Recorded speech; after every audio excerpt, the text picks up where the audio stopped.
Welcome, weary traveler, to this gathering of ancient tales. Tonight we journey together to the cold lands of the north, where the midnight sun kisses the horizon in summer and winter darkness stretches endlessly across frozen fjords, pure in the realm of the Vikings, where longships once carved through icy waters and warriors sang songs of glory and death. We will explore stories that have been whispered for generations.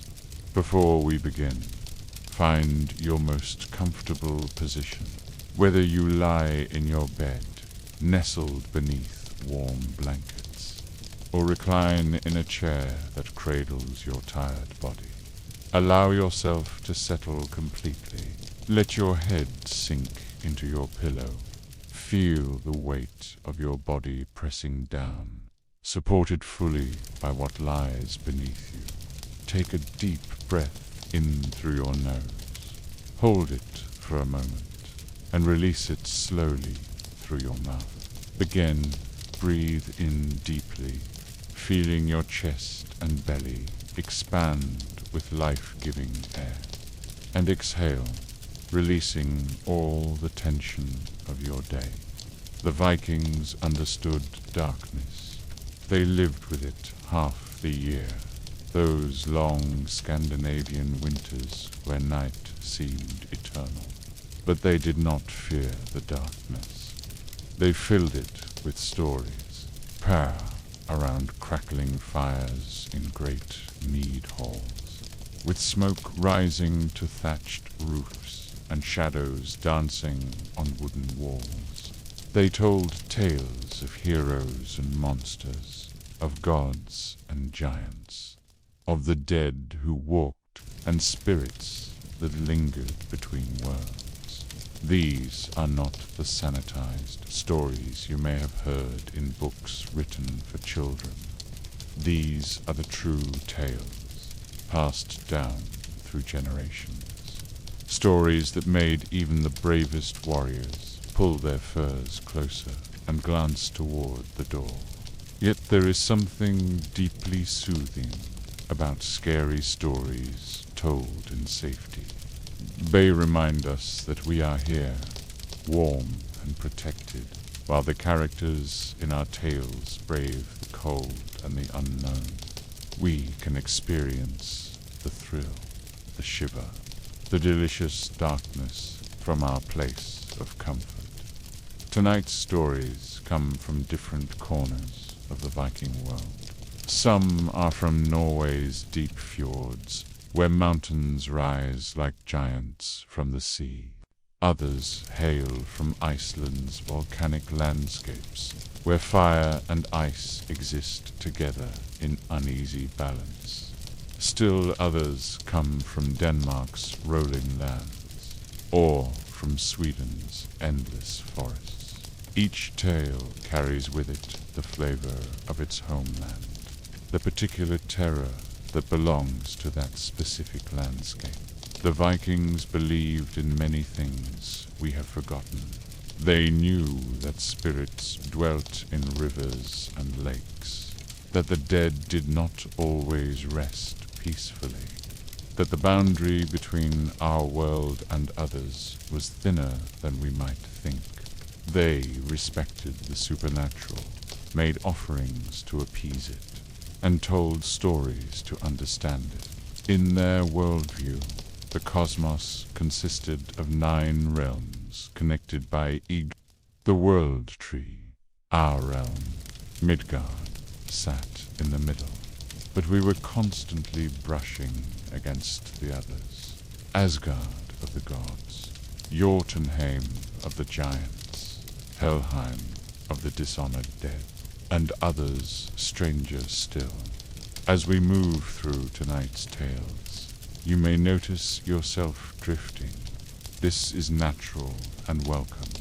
These stories are designed to lull you gently toward sleep, to occupy your mind just enough that it stops its anxious chattering, but not so much that you feel compelled to stay awake. If you drift away during a tale and wake later, simply listen again. If you fall asleep and never hear the ending, all the better. The stories will be here tomorrow night and the night after that, patient as the ancient mountains. The Vikings had a word, Haig, though it would not be coined in its current form until later.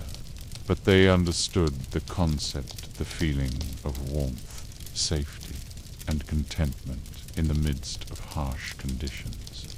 Tonight, from your comfortable resting place, you experience Haig while exploring the darkness of these ancient stories. You are safe, warm, and about to embark on an adventure that requires nothing of you but listening. So let us begin. The mead has been poured, the fire burns bright, and the skald, the storyteller, clears their throat to speak. Outside, the wind howls across dark waters and through the branches of ancient trees. But we are here, together, about to discover what fears and wonders the Vikings knew. Breathe deeply once more.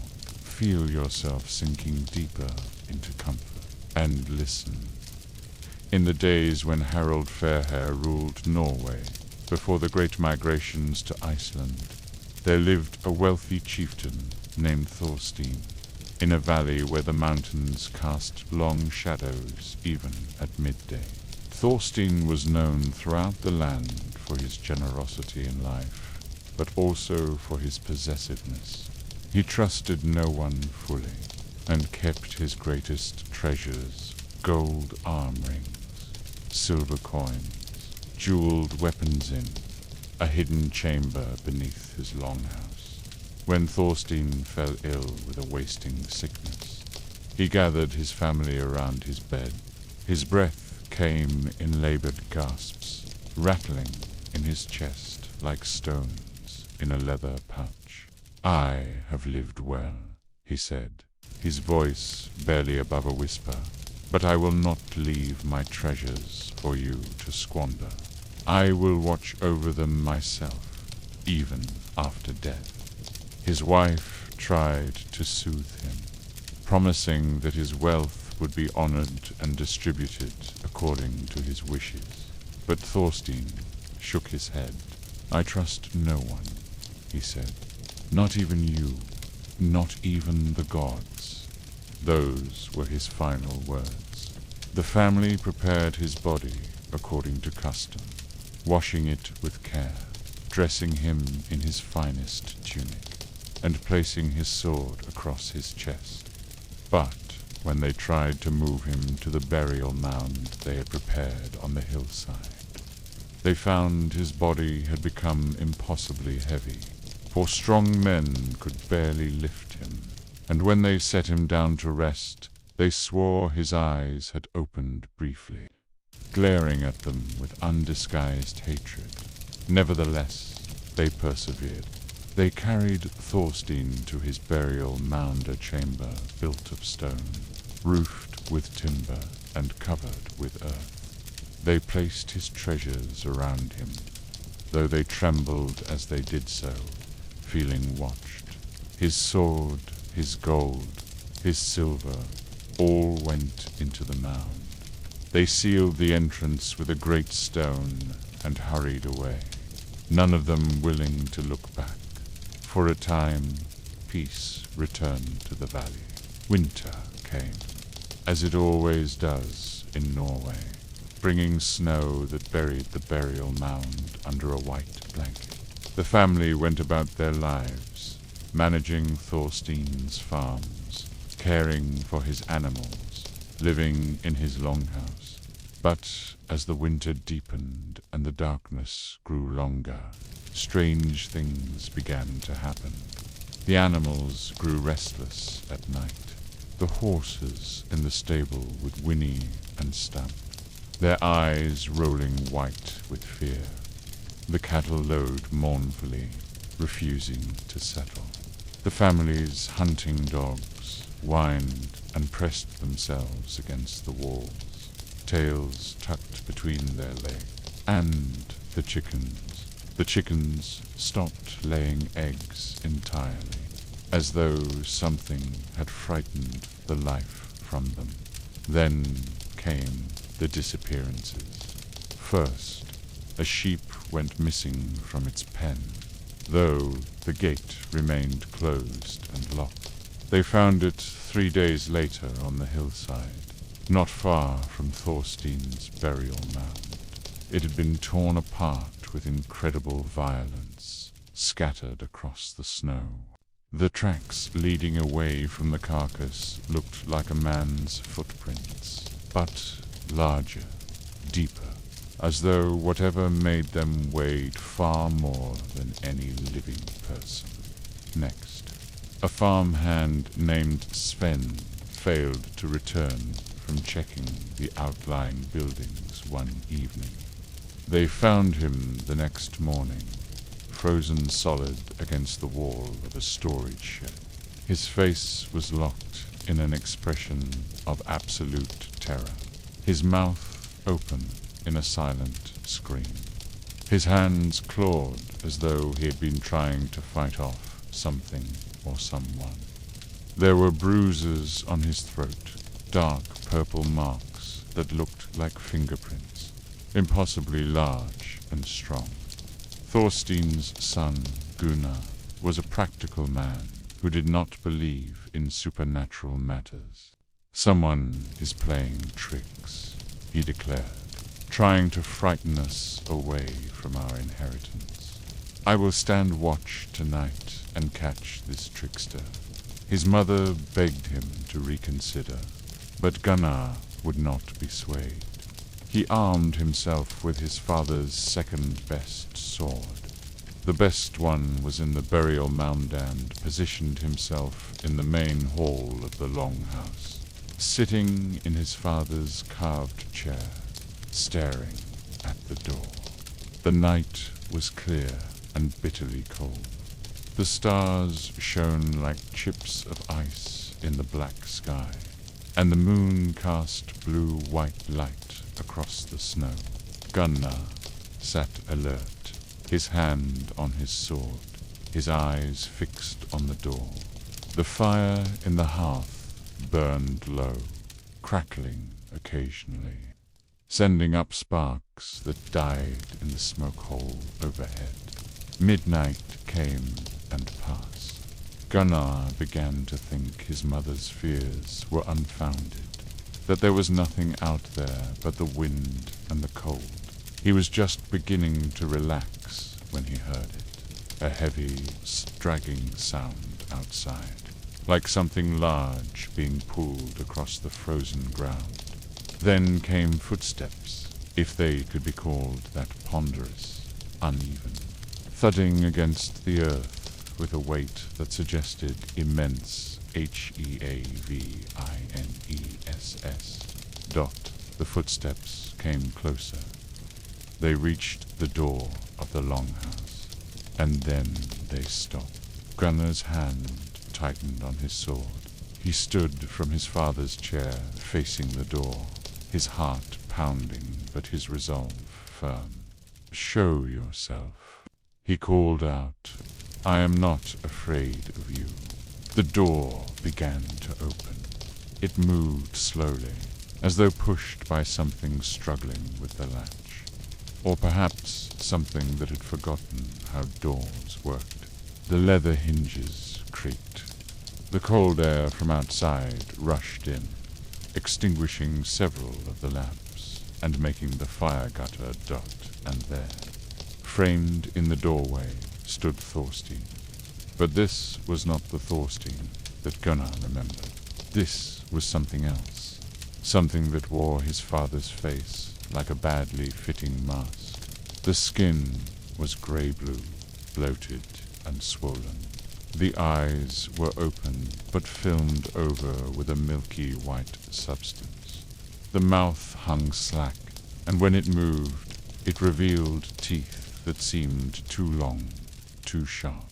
The body was impossibly large, swollen with death gases, or with some supernatural increase in mass. This was a Draugr the undead, the walking corpse, the ghost that possessed its own body. The Vikings feared Draugrs above almost all other supernatural threats. Unlike the peaceful dead who rested in their mounds, Draugrs were malevolent, possessive, and impossibly strong. They could increase their size at will, becoming too large to fight. They could curse those who disturbed them, and they were nearly impossible to kill, because they were already dead, Father Gunnar whispered, though he knew this thing was not truly his father anymore. The Draugr's head tilted, as though considering the word. When it spoke, its voice was like earth falling on a coffin lid, deep and hollow and final. Mine, it said, just that one word, but it carried such weight, such absolute conviction, that Gunnar took a step backward despite himself. The treasures in your mound, Gunnar asked, trying to keep his voice steady. They are yours, Father. No one has touched them. No one wants them. Mine, the Draugr repeated. All mine.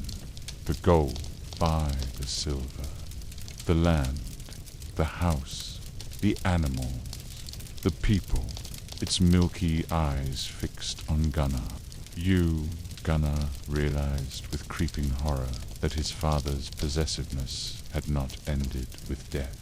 The Draugr believed it owned everything and everyone that had once belonged to Thorstein in life.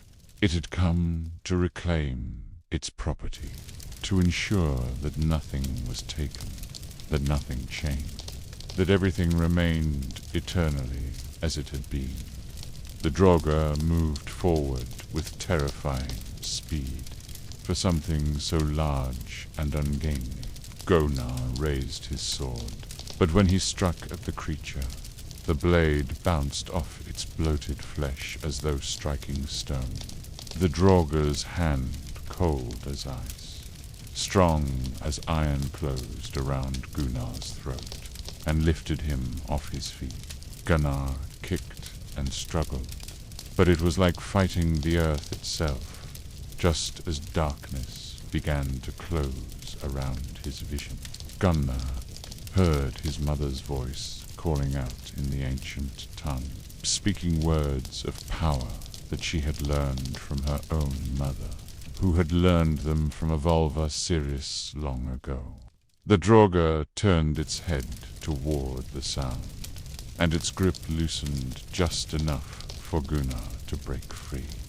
He fell to the floor, gasping, while his mother continued her chanting.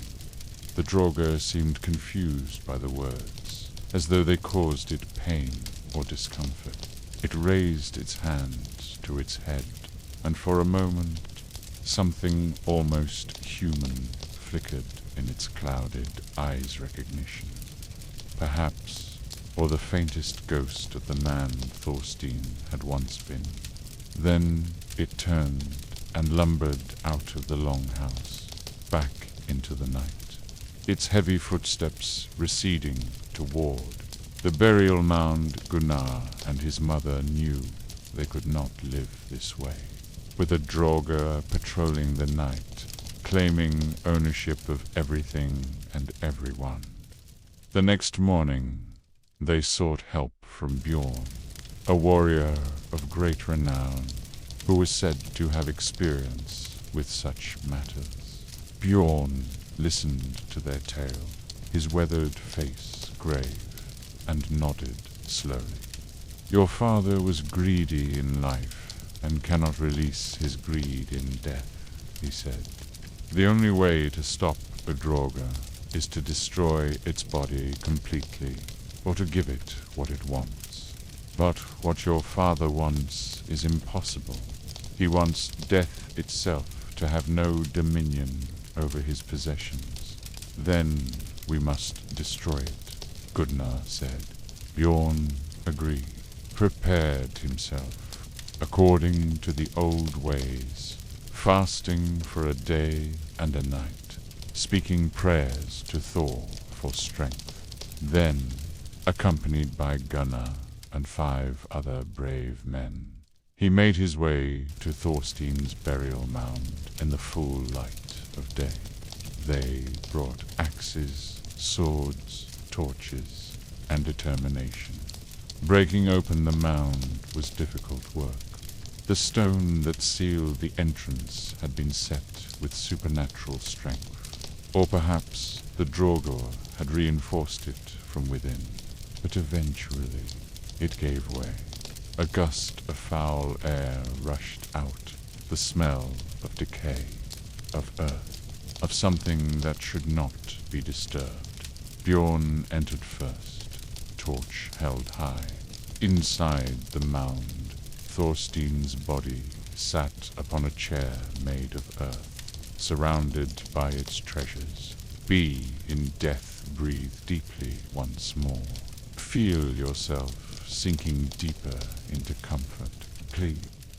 Deep in the forests of Norway, where pine trees grow so thick that even at midday the light is green and dim.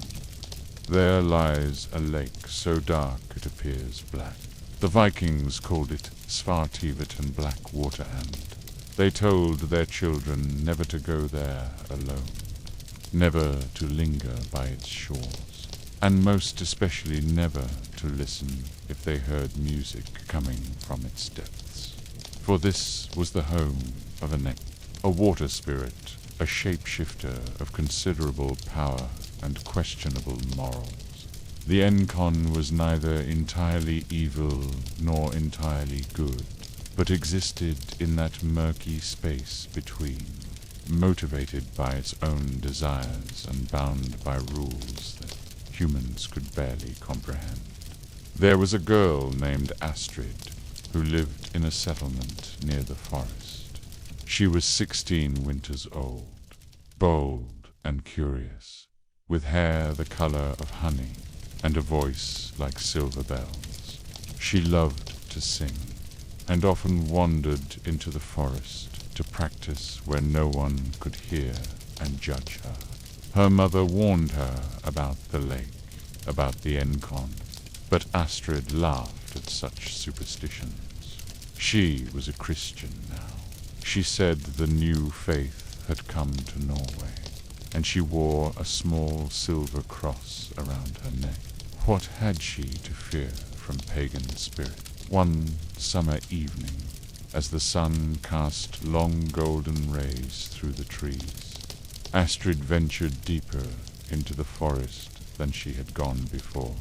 She was singing to herself, a hymn she had learned from the traveling priest, when she heard something that made her stop mid-verse.music. Beautiful, haunting music played on what sounded like a stringed instrument, perhaps a lyre, perhaps a harp, perhaps something for which there was no name. The melody was unlike anything Astrid had ever heard. It wove through the trees like smoke, like water, like something alive and seeking, pilled at her heart, made her breath catch, made her feet want to move without her willing them to. She knew instantly that she should turn and run. This was the Enkon's music it had to be, but the melody was so beautiful, so achingly perfect, that she found herself walking toward it instead, pushing through ferns and ducking under low branches, following the sound to its source. The forest opened onto the shores of the lake stretched before her, its surface smooth as black glass, reflecting the darkening sky. And there, sitting on a rock at the water's edge, was the most beautiful man Astrid had ever seen. He had long dark hair that fell in waves past his shoulders. His features were fine and sharp, almost too perfect, as though carved by an artist who had spent a lifetime mastering their craft. He wore clothes of strange cut green and brown and grey, all the colors of the forest and water blended together. In his hands he held an instrument that seemed to be made of silver wood and strung with what might have been spider, silk, or starlight. Till his fingers moved across the strings with impossible grace, drawing forth that melody that had called to her. When he saw her, he smiled. "A listener," he said, and his voice was like the music's, smooth, deep, compelling. "I so rarely have an audience. Will you sing? Will you listen?" Every instinct in Astrid's body screamed at her to run, but her feet carried her forward. She sat on the bank, not far from him, and listened as he played. The music wrapped around her like fog, like soft fabric, like a gentle embrace. It spoke of loneliness, of centuries spent alone in dark waters, of longing for connection, for understanding, for something the player could barely name. Hours might have passed, or only minutes. When the enkon finally stopped playing, the stars were out, and the forest was fully dark. "You have a beautiful voice," the enkane said. "I heard you singing as you walked. Will you sing for me?" Astrid knew she should refuse, but part of her wanted to sing, wanted to share something beautiful with this lonely creature.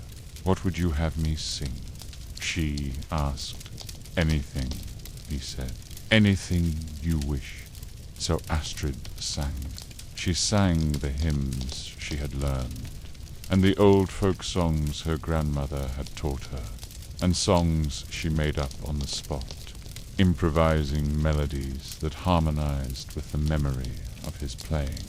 The enkon listened, his dark eyes fixed on her, and when she finished, he bowed his head. "Perfection," he whispered. "I have waited centuries for such a voice." "I should go," Astrid said, finally finding the will to move.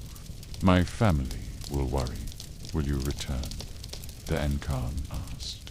There was something vulnerable in his voice, something almost human. "Will you come back and sing for me again?" Astrid hesitated. "I, perhaps, if I can. Tomorrow," the enkon said. "Tomorrow at sunset. I will play for you, and you will sing for me, and we will make music together, such as has never been heard in the world of men." Astrid fled then, suddenly afraid of what she might promise if she stayed longer. She ran through the dark forest, guided by instinct and luck, and didn't stop until she reached her home. Her mother took one look at her face, pale eyes too bright, expression dazed, and knew immediately where she had been. "You went to the lake," her mother said flatly. "You heard the enkon." "I did," Astrid admitted. "But, mother, he was not what you describe. He was beautiful and lonely, and his music is a trap," her mother interrupted. "The enkon lures victims with beauty and music, and then he drags them under the water to drown. He collects them, keeps them in his hall beneath the lake. Please, Astrid, promise me you will not go back." But Astrid could not promise this. The music haunted her dreams that night. She woke over and over, thinking she heard it in the distance, calling to her. When sunset approached the next day, she found herself walking toward the forest, despite her mother's tears, despite her own better judgment. The enkon was waiting at the same spot, his instrument ready. "Dew came," he said. and the joy in his voice was unmistakable. "I was afraid you wouldn't." They made music together as the sun set and the stars emerged. The enkon played melodies that seemed to come from the dawn of time, and Astrid sang words that she didn't remember learning, in languages she didn't know she spoke. The music wrapped around them both, creating a space that was neither fully the human world nor fully the spirit realm, but something in between. "Stay with me," the enkon said, when they finally paused. "Come live in my hall beneath the waters. I will teach you songs that no human has ever heard. We will make music forever, you and I." "I cannot breathe underwater," Astrid said, though part of her wanted to say yes, wanted to dive into those black waters and see what wonders lay below. "I will give you the ability," the enkon said. "I will change you as I can change myself. You will become something more than human, something less than spirit. You will be mine, and I will be yours, and we will never be lonely again."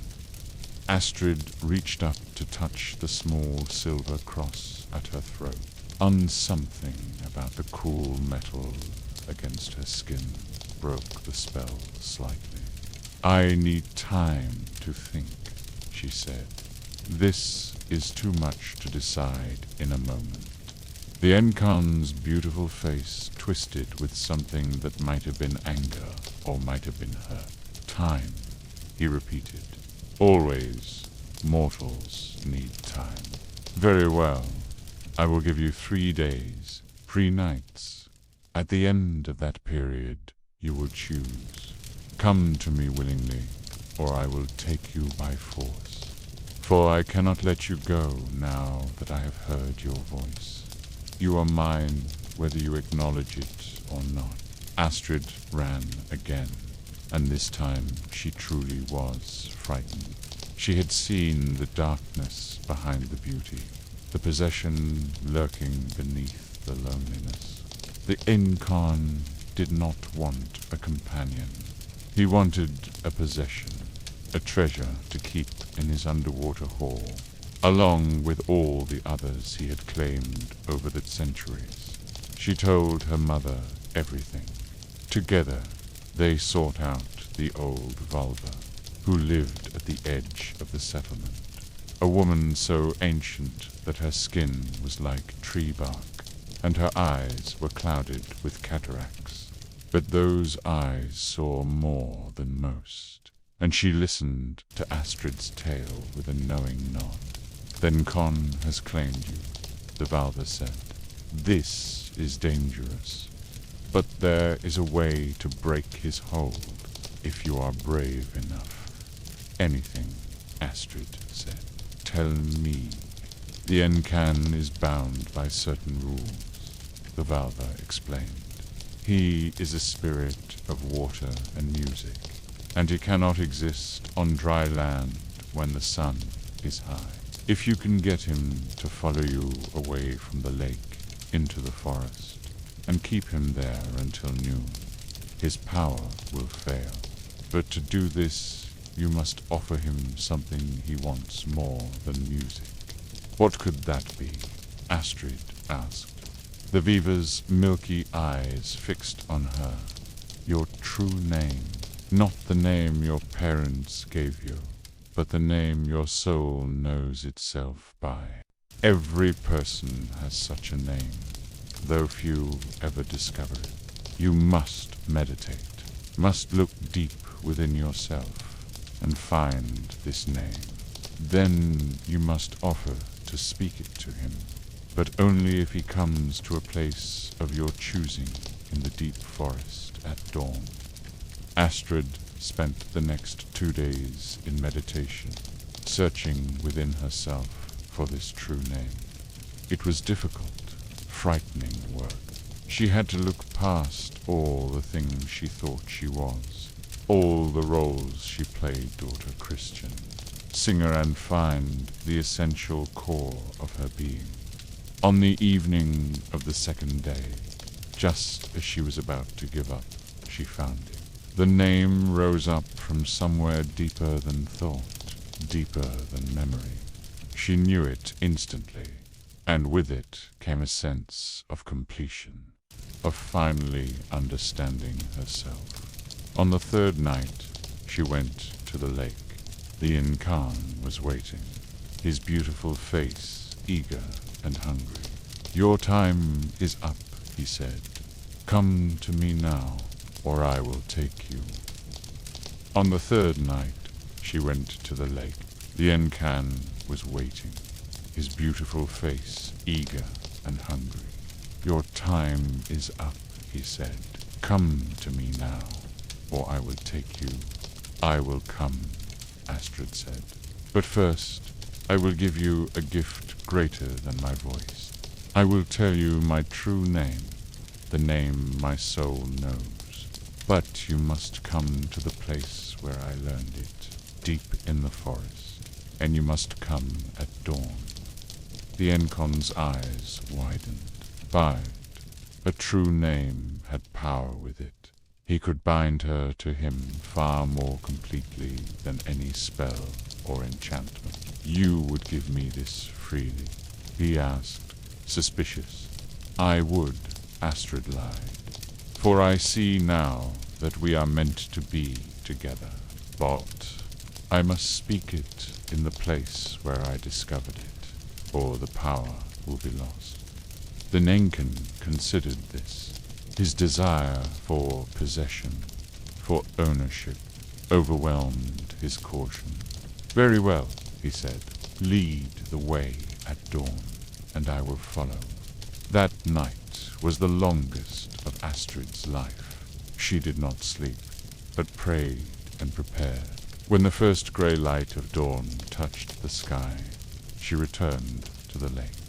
The Encan rose from the water, his form shifting, becoming more solid, more human, so he could walk on land. "Show me," he commanded.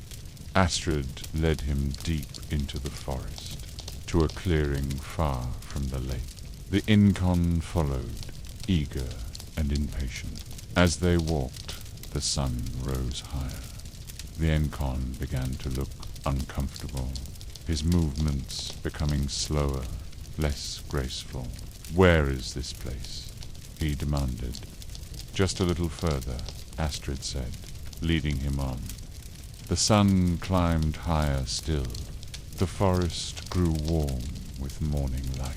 The Encon's form began to flicker, becoming less solid, less real. You tricked me," he gasped, falling to his knees. "I did," Astrid admitted. "You would have drowned me and kept me in your hall. You spoke of love, but you meant possession." The Encan looked up at her, and for a moment his inhuman beauty was gone, replaced by something ancient and terrible and infinitely sad. "I am so lonely," he whispered. "Be so very lonely. Meant no harm. Bye. Only wanted. Bye. Only wanted." "I know," Astrid said, and found that she pitied him despite everything. "But you cannot have me. You cannot have anyone who does not come to you freely and with full understanding. That is not love. That is just another form of loneliness." The sun reached its zenith. The Encon's form dissolved like mist, drawn back to the lake by the bonds that held him. His last whisper echoed through the forest. "I will wait. I will always wait. Someone will come." Astrid returned to her settlement, and she never went to the Black Lake again. In time, she married and had children and grew old. But sometimes, on quiet evening, she would hear music in the distanced font, beautiful land. She would remember the Encon's loneliness and feel grateful for her freedom, for the warmth of her home, for the love that came without chains. The lake still lies in the forest, black and still, and if you walk there at sunset, you might hear music drifting across the water, calling, always calling, for someone to listen, for someone to stay. But you are safe in your bed, far from dark waters and lonely spirits. You are warm and protected. Let the haunting music fade into your dreams, gentle and distant, a lullaby from another world. Asterisk. Before we continue with our tales, let us rest here for a moment in the space between stories. Take a deep breath and allow yourself to settle even more deeply into comfort. Feel the gentle weight of your blankets, the softness beneath you, the perfect temperature of your resting place. The Vikings understood that the universe was more complex than it appeared.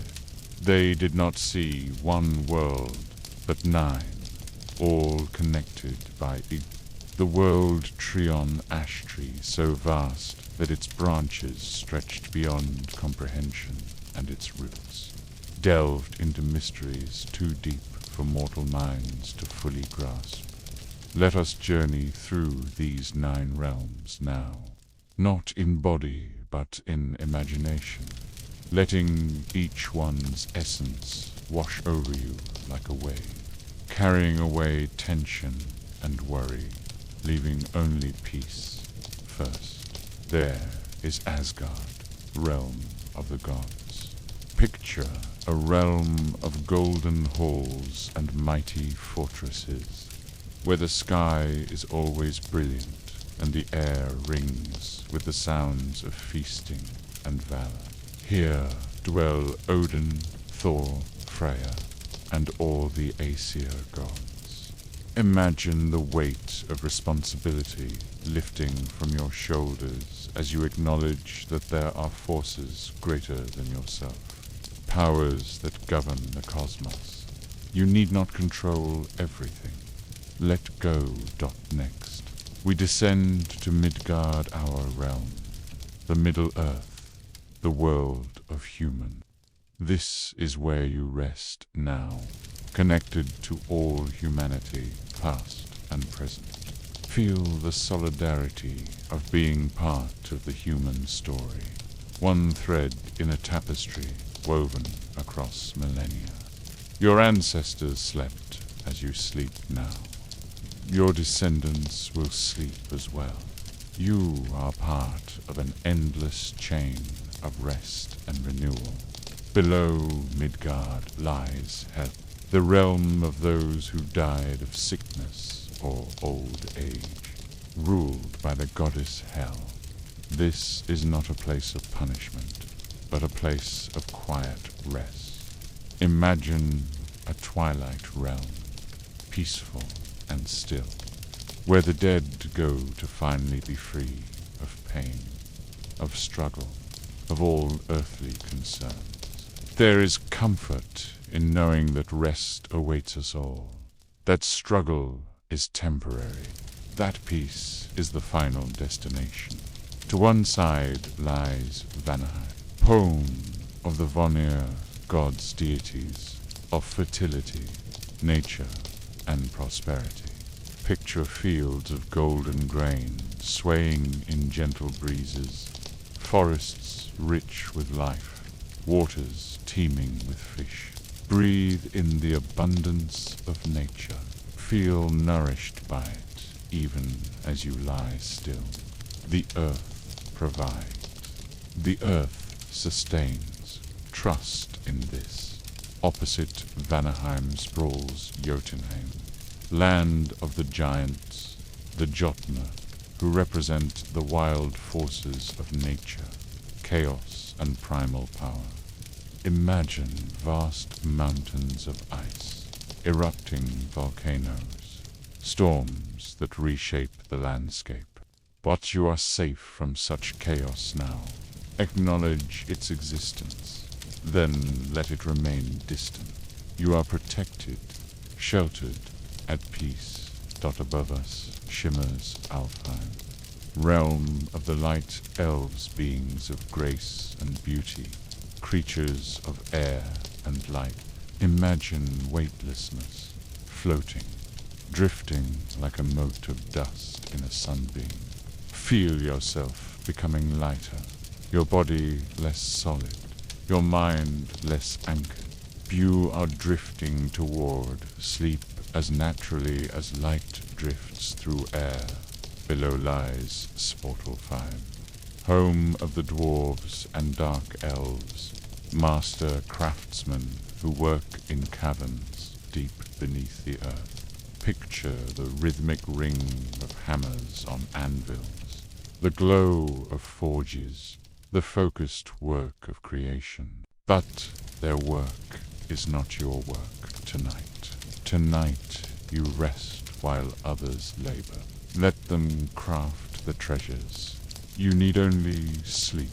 In one direction lies Muspelheim, the realm of Fire, land of flames and heat, where the fire giant Surt waits for Ragnarok, the end of all things. But Ragnarok has not come. The world continues, and in the meantime there is warmth. There is the gentle heat of your bed, the comfort of controlled fire that warms without burning dot. In the other direction spreads Nibelheim, the realm of ice, and mist, the primordial cold from which the cosmos first emerged. Imagine cool darkness, peaceful cold, the absolute stillness of frozen wastes. Feel the contrast with your own warmth, and appreciate that warmth even more.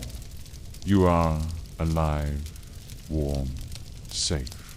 All 9 realms exist simultaneously, connected by the world tree, and you exist at the center of it all. In Midgard, balanced between fire and ice, light and dark, chaos and order. Feel this balance now. Feel yourself perfectly positioned, held safe by the structure of the cosmos itself. The world tree supports everything. Let it support you now. Imagine roots beneath you, growing down into the earth, grounding you, stabilizing you. Imagine branches above you, spreading into the sky, sheltering you, protecting you. You are held by forces ancient and strong. Breathe in the essence of all 9 realms. Breathe out all tension. Breathe in cosmic balance. Breathe out worry. Breathe in the peace of knowing your place in the vast structure of existence. Breathe out resistance to sleep. You are ready now for the next story, but you are also ready to sleep. If sleep comes before the story ends, welcome it. The story will continue without you, or it will wait for another night. The choice is not yours to make, but sleep's to take. Let us continue. Bend in Iceland, where the earth itself is alive with fire and ice, where geysers erupt and hot springs steam. There is a place called Lingvalar, the Parliament Plains. Here, in the year 930, the Althing was established, the first parliament in the world, where chieftains and free men gathered each summer to make laws and settle disputes. It was a place of power, of decisions that shaped the future of a nation. But power attracts power. And Lingvalar was also a place where the veil between worlds grew thin. Strange things happened there, especially in the deep canyon of where the earth had split open as the North American and Eurasian tectonic plates pulled apart, creating a rift that seemed to lead down into the underworld itself. There was a woman named Thorpe, known as the Little Valva. She was small in stature, but large in reputation.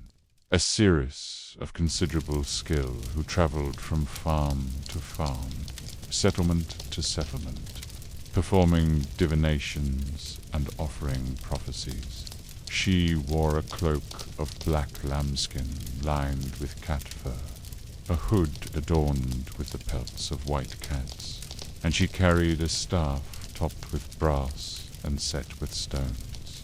When she arrived at Lingler during one summer's outing, people whispered that something significant would happen. Thorbjorg was old, perhaps 70 winters, perhaps 80 she had lost count herself. Her face was a map of wrinkles, each line a story, each crease a prophecy given or vision witnessed. Her eyes were strange, one brown and one grey. Pan people said those eyes could see beyond the present moment into the threads of fate that the Norns wove at the base of Yggdrasil. The chieftains invited Thorbjorg to a feast in her honor. As was proper for a vulva of her standing, de-seated her in the high seat, served her the best foods, the hearts of animals, certain prescribed dishes that enhanced spiritual sight. After the meal, they asked if she would perform a seer ceremony, if she would look into the future and tell them what the coming year would bring. Thorbjorg agreed. "But I will need singers," she said. "I will need women who know the Vardlocker, the spirit songs that call the spirits to me. Without the proper songs, I cannot enter the trance necessary for true seeing."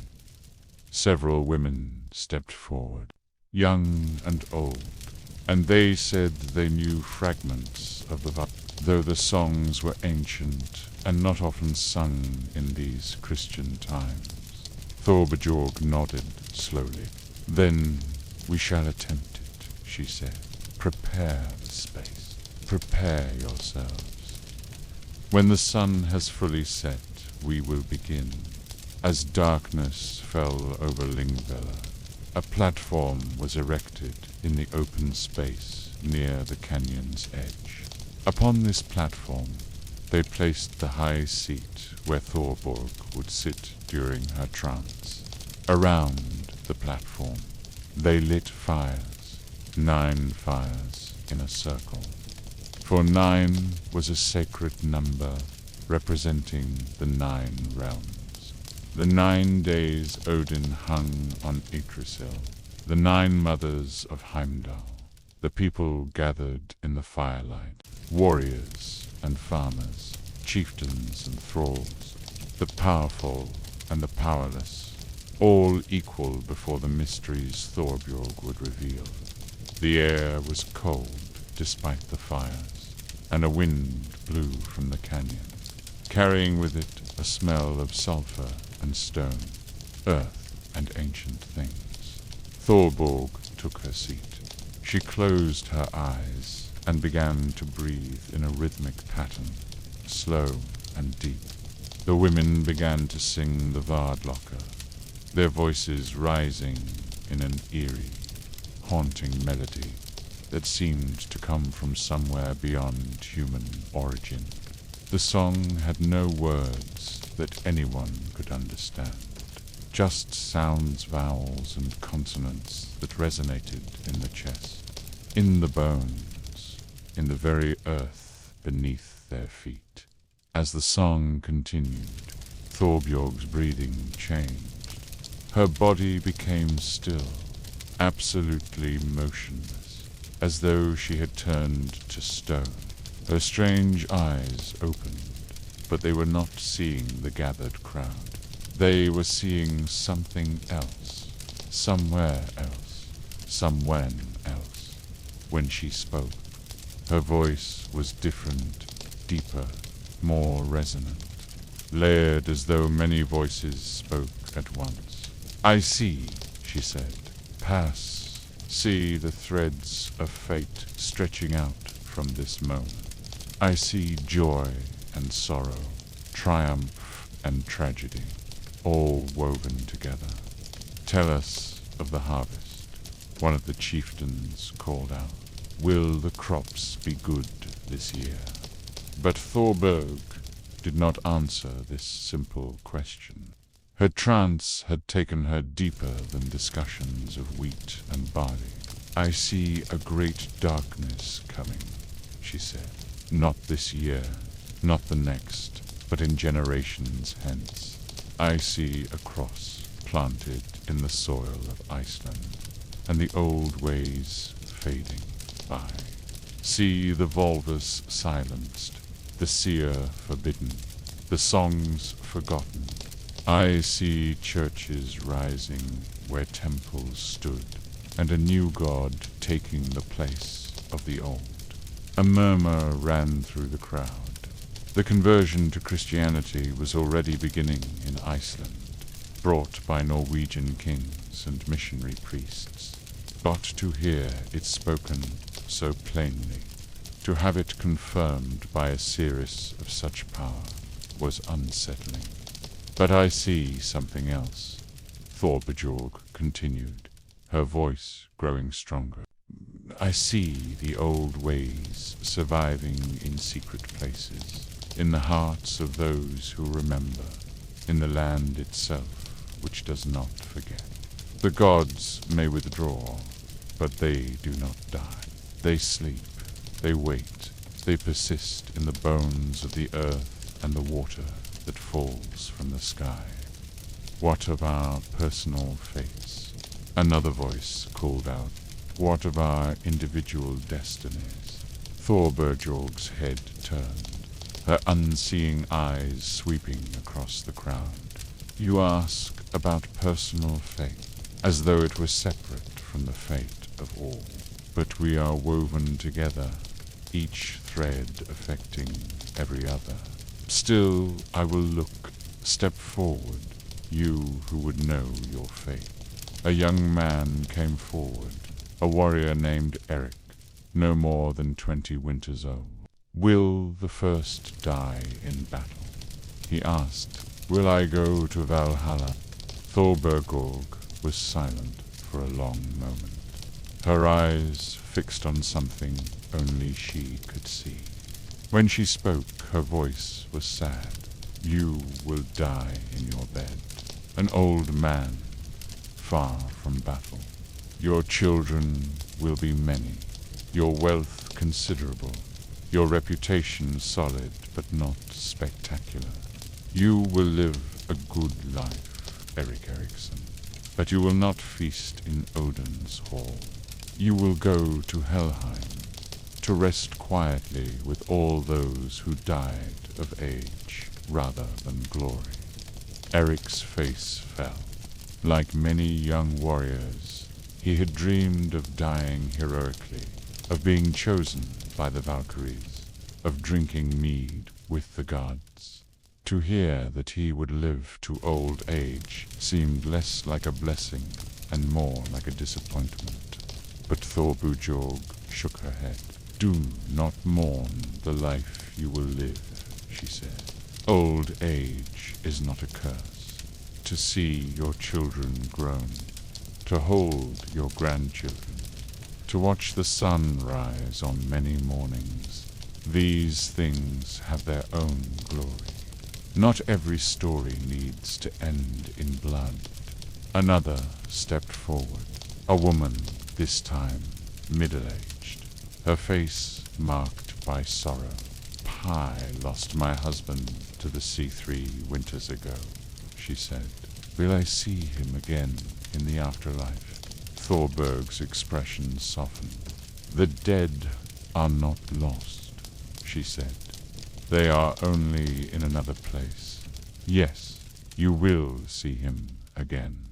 When your time comes, when you make the journey across the boundary, he will be there waiting. He has not forgotten you. He could never forget you. Love is a thread that even death cannot cut. The woman wept with relief and gratitude. Others came forward, one after another, asking their questions. Some received answers that pleased them, others answers that troubled them. But all the answers had one thing in common. They felt true. Thorbjorg saw with a clarity that came from somewhere beyond human wisdom. As the night deepened and the questioning continued, Thorbjorg suddenly went rigid. Her eyes, which had been moving slightly, even in trance, became completely still. Her breathing stopped. For a terrifying moment, she seemed not to be breathing at all. Then she gasped, a great shuddering intake of breath, and when she spoke, her voice was different again, not deeper this time, but higher, stranger, almost inhuman. I see, she said, I see the end of all things. Ragnarok comes. The wolf breaks his chains. The serpent rises from the ocean. Fire and ice consume the world. The gods die. The realms are destroyed. Everything ends. Horror swept through the gathered crowd.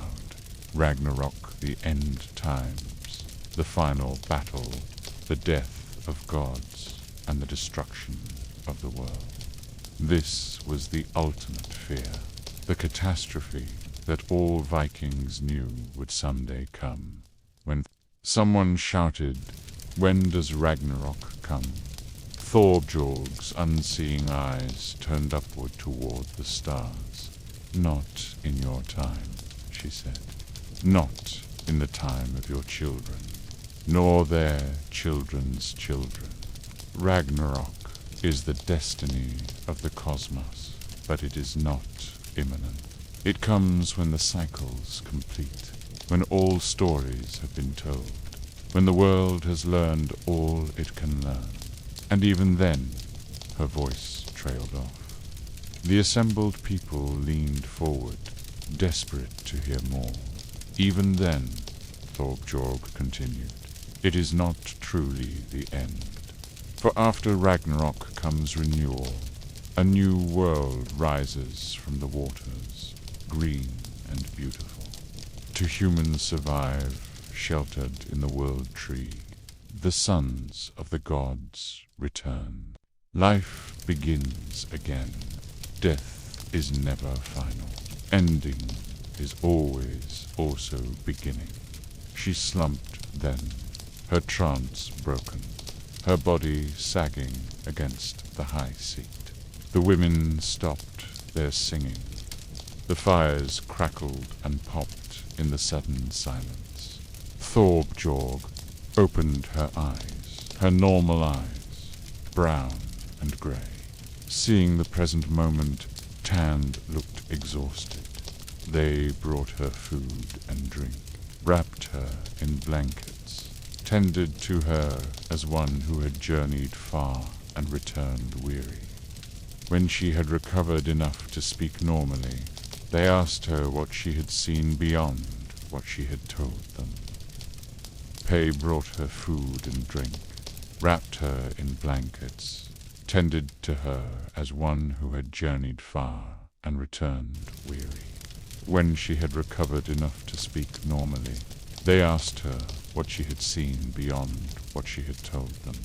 I saw the future and the past as one thing, Thorbjorg said quietly. I saw that all moments exist simultaneously. That time is a tapestry woven by the Norns.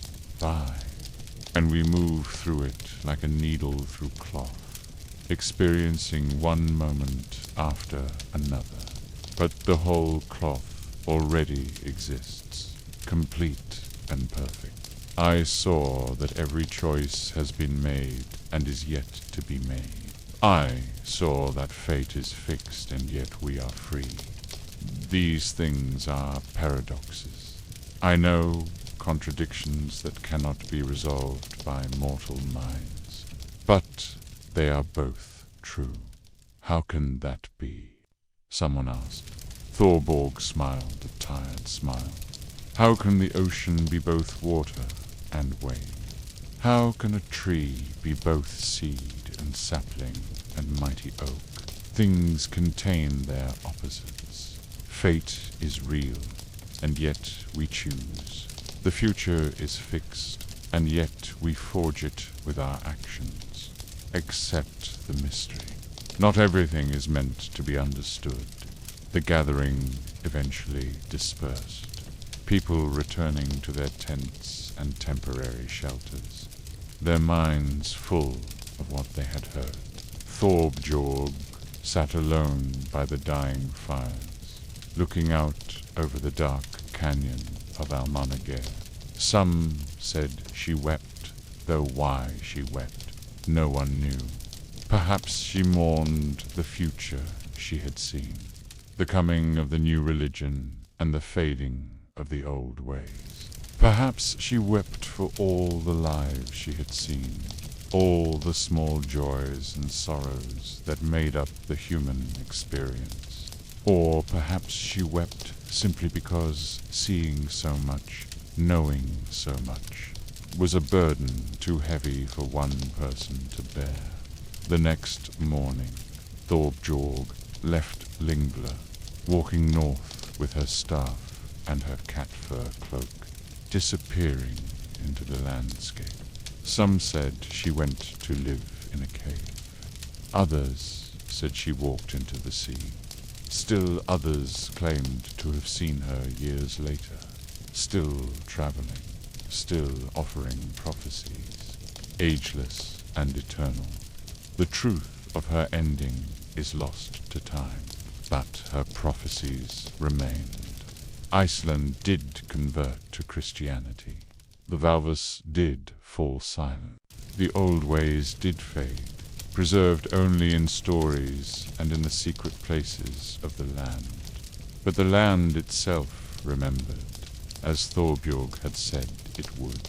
The geysers still erupted. The hot springs still steamed.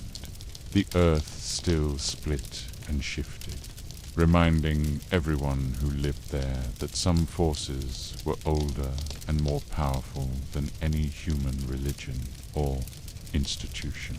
And on certain nights, when the wind blows just right across Ling, people say you can still hear singing the Vardlocker, the spirit songs, echoing up from the canyon as though Thorbjorg's ceremony never ended, as though it continues still in some other layer of time, some parallel moment where the vulva still sits in trance and the spirits still speak through her of fates already woven and yet to come. You need not know your fate tonight. You need not see the future or understand the past. You need only rest here in this moment, letting the paradoxes remain unresolved, letting the mysteries stay mysterious. Sleep is its own form of prophecy, showing you visions you will not remember, taking you to places you cannot name. Trust in that journey. Release yourself to it. Off the coast of Denmark, where the Baltic Sea meets the North Sea, where currents clash and create treacherous waters, sailors told of a ship that appeared only in fog. They called it Skuggaskipper, shadow shipand. To sea it was an omen of death, though whether your own death or another's, no one could say for certain. The ship looked like a long ship from the old days, with a single square sail and a dragon head carved at the prow. But there were things wrong with it. things that became apparent only when you looked closely. The sail was tattered, hanging in strips that moved in no wind. The wood of the hull was grey and rotten, eaten through in places, and yet the ship did not sink. The dragonhead's eyes seemed to follow anyone who looked at it, tracking them with an intelligence no carved wood should possess. And the crew, they were the worst part. Figures moved on the deck, going about the business of sailing, but they were not quite solid. You could see through them, see the mast and rigging right through their bodies. They made no sound, no voices calling orders, no creaking of ropes, no splash of oars in water. The ship moved in complete and utter silence, cutting through the waves like a knife through flesh. There was a fishing boat that operated out of a small village on the Danish coast. Its captain was a man named Bjorn the Steady, so called because he never panicked, never lost his composure, no matter how rough the seas or how poor the catch. Bjorn had been fishing these waters for 30 years, knew every current and tide, every hidden rock and sandbar. He respected the sea but did not fear it, and that was perhaps his mistake. One autumn evening, Bjorn and his crew of 4 men rowed their boat out to the fishing grounds. The weather had been calm that day, almost unnaturally so, with a strange stillness in the air that made experienced sailors uneasy. As the sun set, painting the sky in shades of blood red and deep purple, a fog began to roll in from the north. "We should head back," said Magnus, Bjorn's youngest crew member, barely 18 winters old. "That fog looks wrong." Bjorn studied the approaching wall of grey and frowned. Magnus was right. The fog did look strange. It was too thick, too uniform, and it moved with a purposefulness that natural fog did not possess. But the nets were already in the water, and Bjorn hated to abandon a potential catch without reason. "We'll pull in the nets first," Bjorn decided. "Then we'll row for shore. The fog is still a ways off. We have time." They began to haul in the nets, muscles straining with the effort. The catch was good better than it had been in weeks. Fish filled the nets, their silver bodies flashing in the dying light. The men worked quickly, efficiently, eager to finish before the fog reached them. But the fog moved faster than seemed possible. One moment it was 100 yards away. The next it was 50, then 20. Then it was upon them, swallowing the boat in a grey nothingness, so thick they could barely see each other across the boat's small length. The temperature dropped instantly. One moment the evening air had been cool but pleasant. The next it was bitterly cold, cold enough that their breath steamed and ice began to form on the ropes and oars. The water beneath them became absolutely still, not a ripple or wave disturbing its glassy surface. "Something's wrong," Bjorn admitted, speaking quietly as though afraid to be overheard. "This is no natural fog. Get the oars. We row for shore immediately." They positioned themselves at the oars and began to row, pulling hard against the water. But though they strained and sweated, though they put all their strength into it, the boat did not move. It was as though they were rowing through tar, or as though some force held the boat in place against all their efforts. What devilry is this? Magnus gasped, his young face pale with fear. That was when they heard Aitor, rather when they noticed the absence of it. The fog had brought not just cold and stillness, but silence. Absolute, complete silence. The water made no sound lapping against the hull. The oars made no splash. Even their own breathing seemed muffled, distant, as though their ears were packed with wool. And then, emerging from the fog ahead of them, came the ship. It was massive, far larger than their small fishing boat, a proper longship such as raiders and explorers had sailed centuries ago. The dragon prow emerged first, looming out of the fog like a nightmare made manifest. Its carved wooden eyes were painted red, and in the strange light of the fog they seemed to glow with internal fire. The single sail hung in rotten tatters, and Bjorn could see patches of bare mast showing through where the fabric had completely rotted away. The ship drifted closer, moving steadily despite having no oars in the water, despite the complete absence of wind to fill its tattered sail. As it drew alongside their fishing boat, they could see the figures moving on its deck. The crew of the shadow ship went about their work with mechanical precision. Some coiled ropes that were not there. Others mended sails that hung in shreds beyond any possible repair. One figure stood at the steering oar, guiding the ship through waters that held no current. They were dressed in the style of centuries past tunics and trousers, cloaks and leather boots, all in shades of grey and black that blended with the fog, and they were translucent. Bjorn could see through them to the far railing of the ship, could see the rigging through their bodies, could see that they were there and not there simultaneously, existing in some state between substance and shadow. "Don't look at them," Bjorn whispered urgently to his crew. "Don't make eye contact.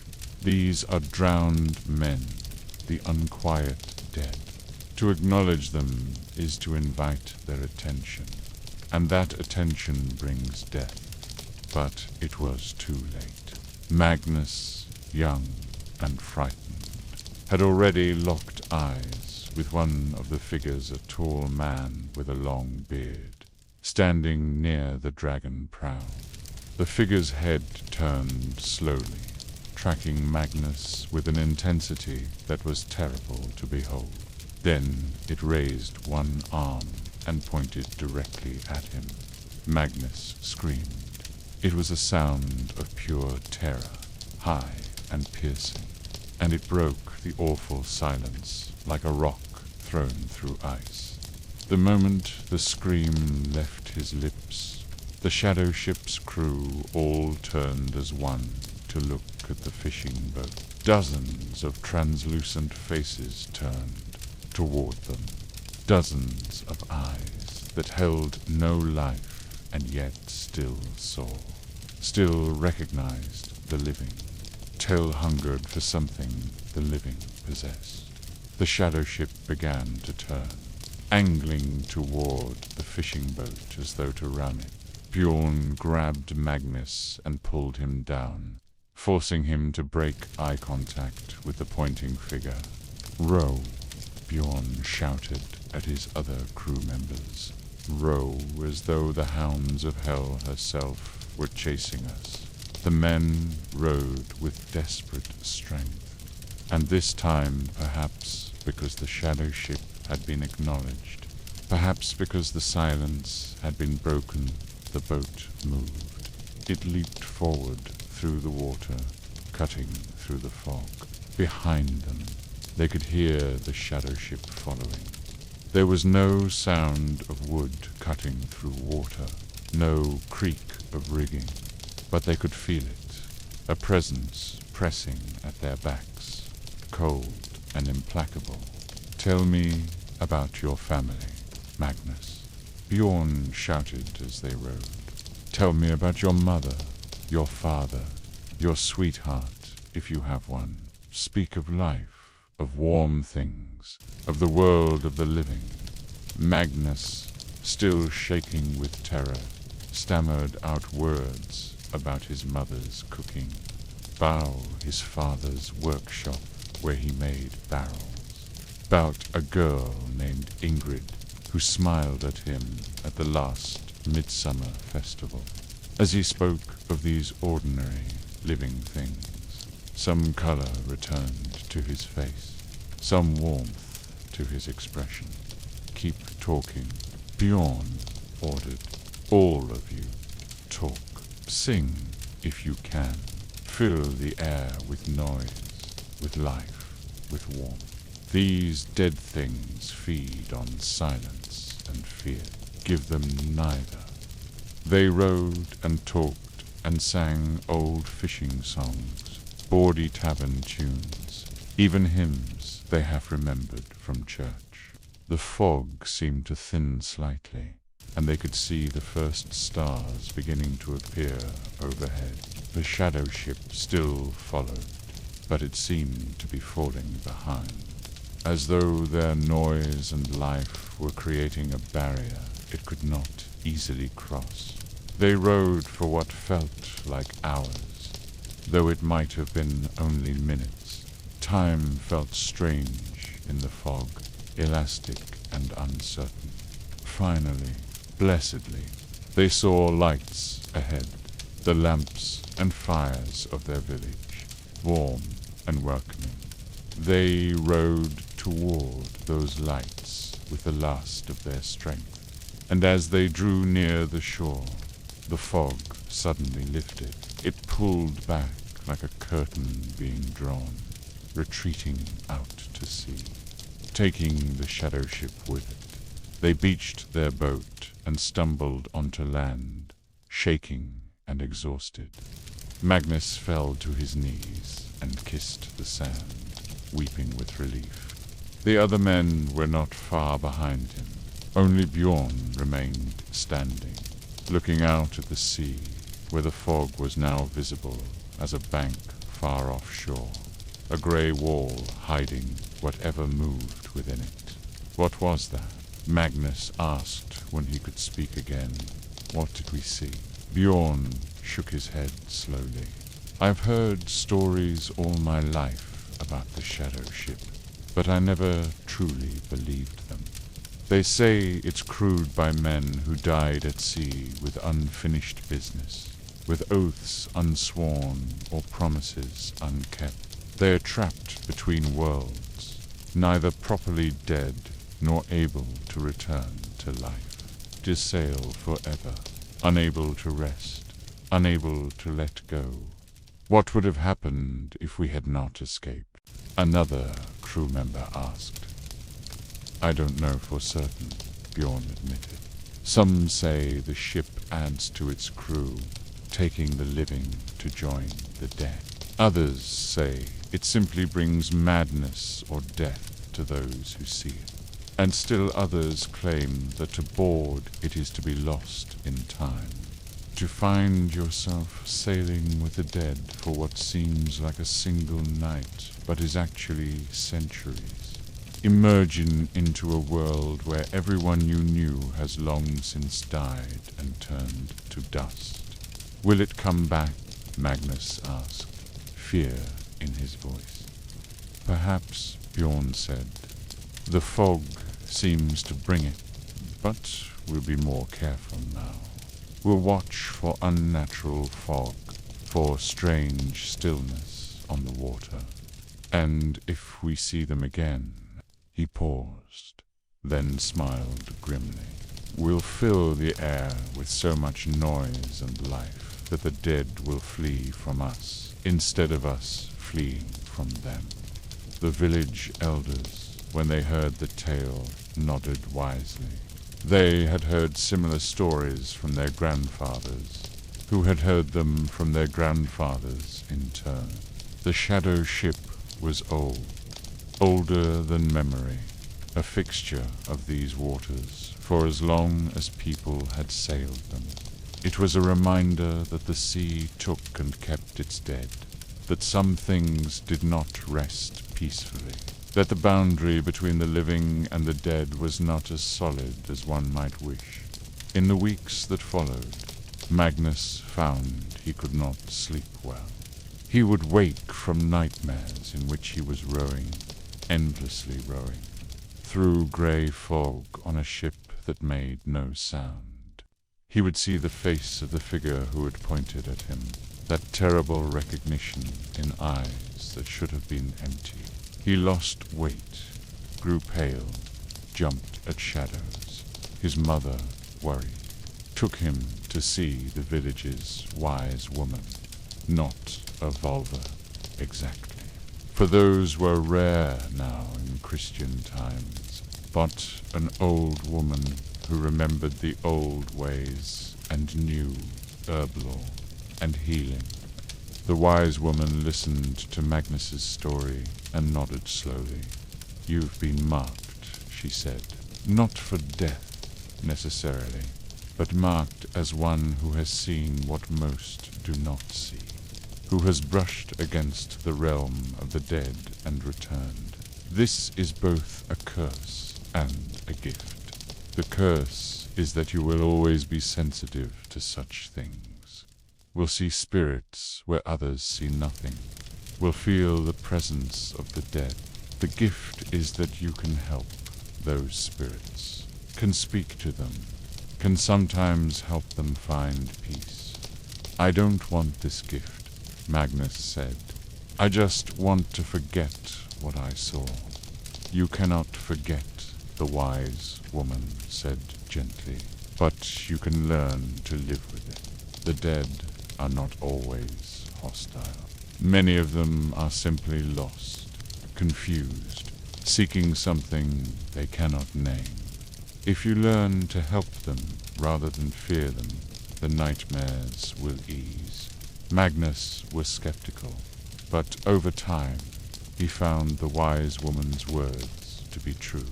He began to sense things, a cold spot in a house where someone had died, a feeling of sadness near a grave, a whisper in the wind that might have been words.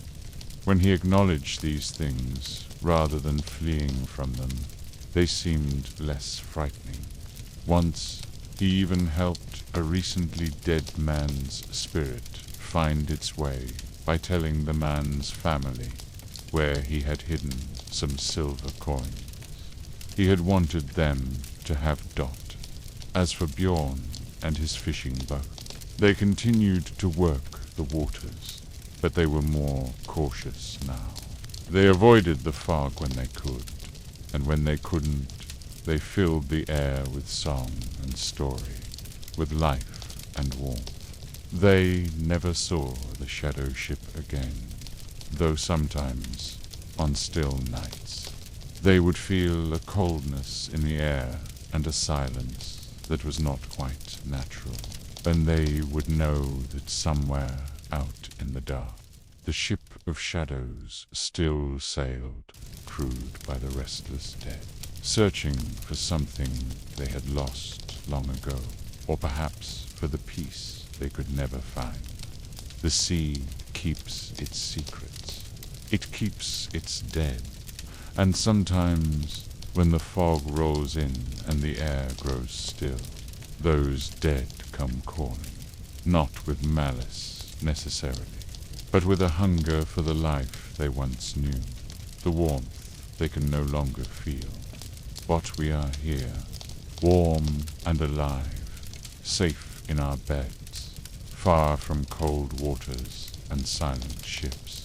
We honor the dead by living well, by sleeping peacefully, by releasing our grip on the day and trusting in the night.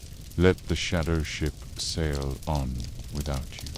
Let the fog drift past your windows. Pew are safe, warm, held by the land and the living. Sleep now, sleep deeply, and let the dead keep their vigil alone. We have traveled far together through these tales. We have encountered droggers and nakans, seers and shadow ships. Now, at the midpoint of our journey, let us rest. Let us pause in this place between stories and sink even more deeply into the comfort that surrounds you. Feel your body now. Start with your feet. Are they warm beneath your blankets? Feel the gentle weight of the fabric resting on them. Your feet have carried you through the day, and now they can rest completely. Wiggle your toes once, then let them be still. Let all tension drain from your feet down through your heels, away into the bed beneath you. Move your awareness to your lower legs, your calves and shins. These muscles too can release now. Imagine them becoming heavy, sinking down, supported fully. There is nothing you need to do, nowhere you need to go. Your legs can be perfectly, completely at rest. Your thighs, powerful muscles that have lifted and carried you, they too can release. Feel them spreading slightly with relaxation, becoming soft, becoming heavy. Your hips, often a place where we hold tension.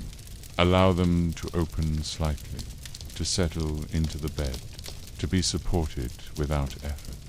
Your lower back, your abdomen, your chest all, of these can soften now. Each breath you take lets you sink a little deeper. Breathe in, feeling your chest expand. Breathe out, feeling your whole torso settle and relax. Again, in gently filling with air. Out, releasing everything, letting go. Your shoulders, oh, how much tension we carry in our shoulders. Roll them once, up toward your ears. Then let them drop and fall back. Feel the distance that creates between your shoulders and your ears. This is the space of relaxation. Let your shoulders stay there, dropped and easy. Dot your arms. From shoulders to fingertips can be heavy now. Let them lie wherever they are, whether folded across your chest, resting at your sides, or tucked under your pillow. Feel gravity pulling gently on them. They don't need to move or hold or do. They can simply be. Your neck, that delicate column that holds up your head all day long, can soften now. Your head is supported by your pillow. Your neck doesn't need to work. Let it be soft. Let it be relaxed.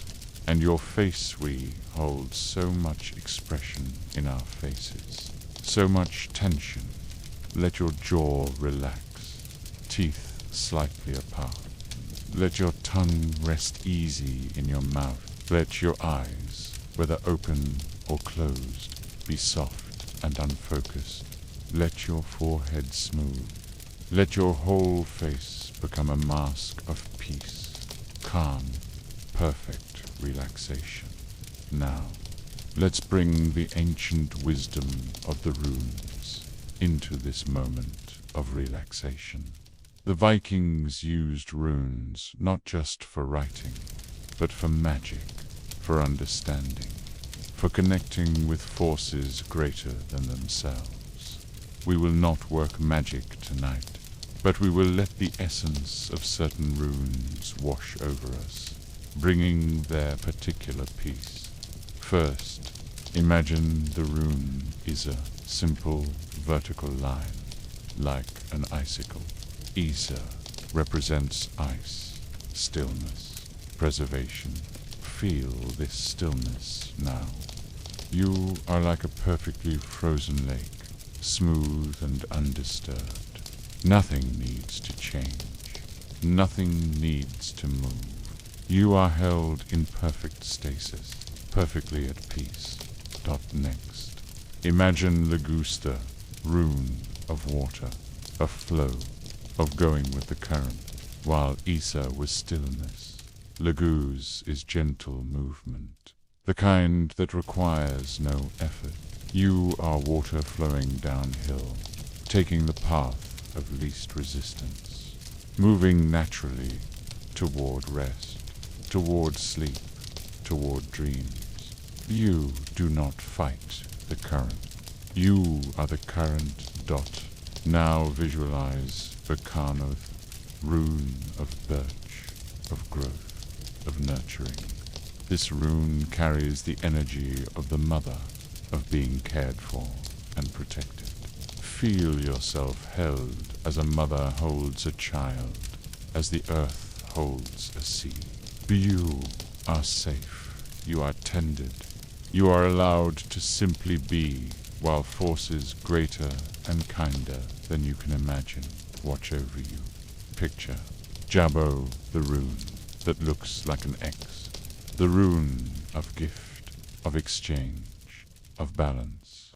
In this moment, you give yourself the gift of rest, and in return, rest gives you renewal. This is a fair exchange, a balanced exchange. You are worthy of this gift. Accept it fully. Finally, imagine Othala, the rune of heritage, of home, of belonging. Wherever you are right now, that is your home, your place of belonging. You are exactly where you should be. You are connected to all those who have slept before you, all those who will sleep after you. You are part of the great human family, and you belong here, in this moment, in this place, in this state of perfect rest. Let these runes fade now, their work done. Let them dissolve like mist in sunlight, leaving behind only their essence stillness, flow, nurturing, balance, belonging. These qualities remain with you as we prepare to continue our journey through the night's tales. But if sleep comes now, before we reach the next story, then the journey ends here for tonight, and that is perfect. That is exactly as it should be. The stories will wait. They have waited for centuries. They can wait one more night while you sleep deeply and peacefully, dreaming your own dreams, walking your own paths through the night. Take 3 more deep breaths and bend out in, and out. You are ready now. Ready for more stories, or ready for sleep. Either way, you are ready. Let us continue. In the mountains of Norway, where snow caps the peaks even in summer, and eagles nest in crags too high for men to climb, there lived a warrior named Ulf. His name meant wolf, and it suited him well. He was a berserker, one of those legendary warriors who could enter a battle trance, a state of such intense rage and fury that they felt no pain, feared no enemy. Ben fought with the strength of 10 men.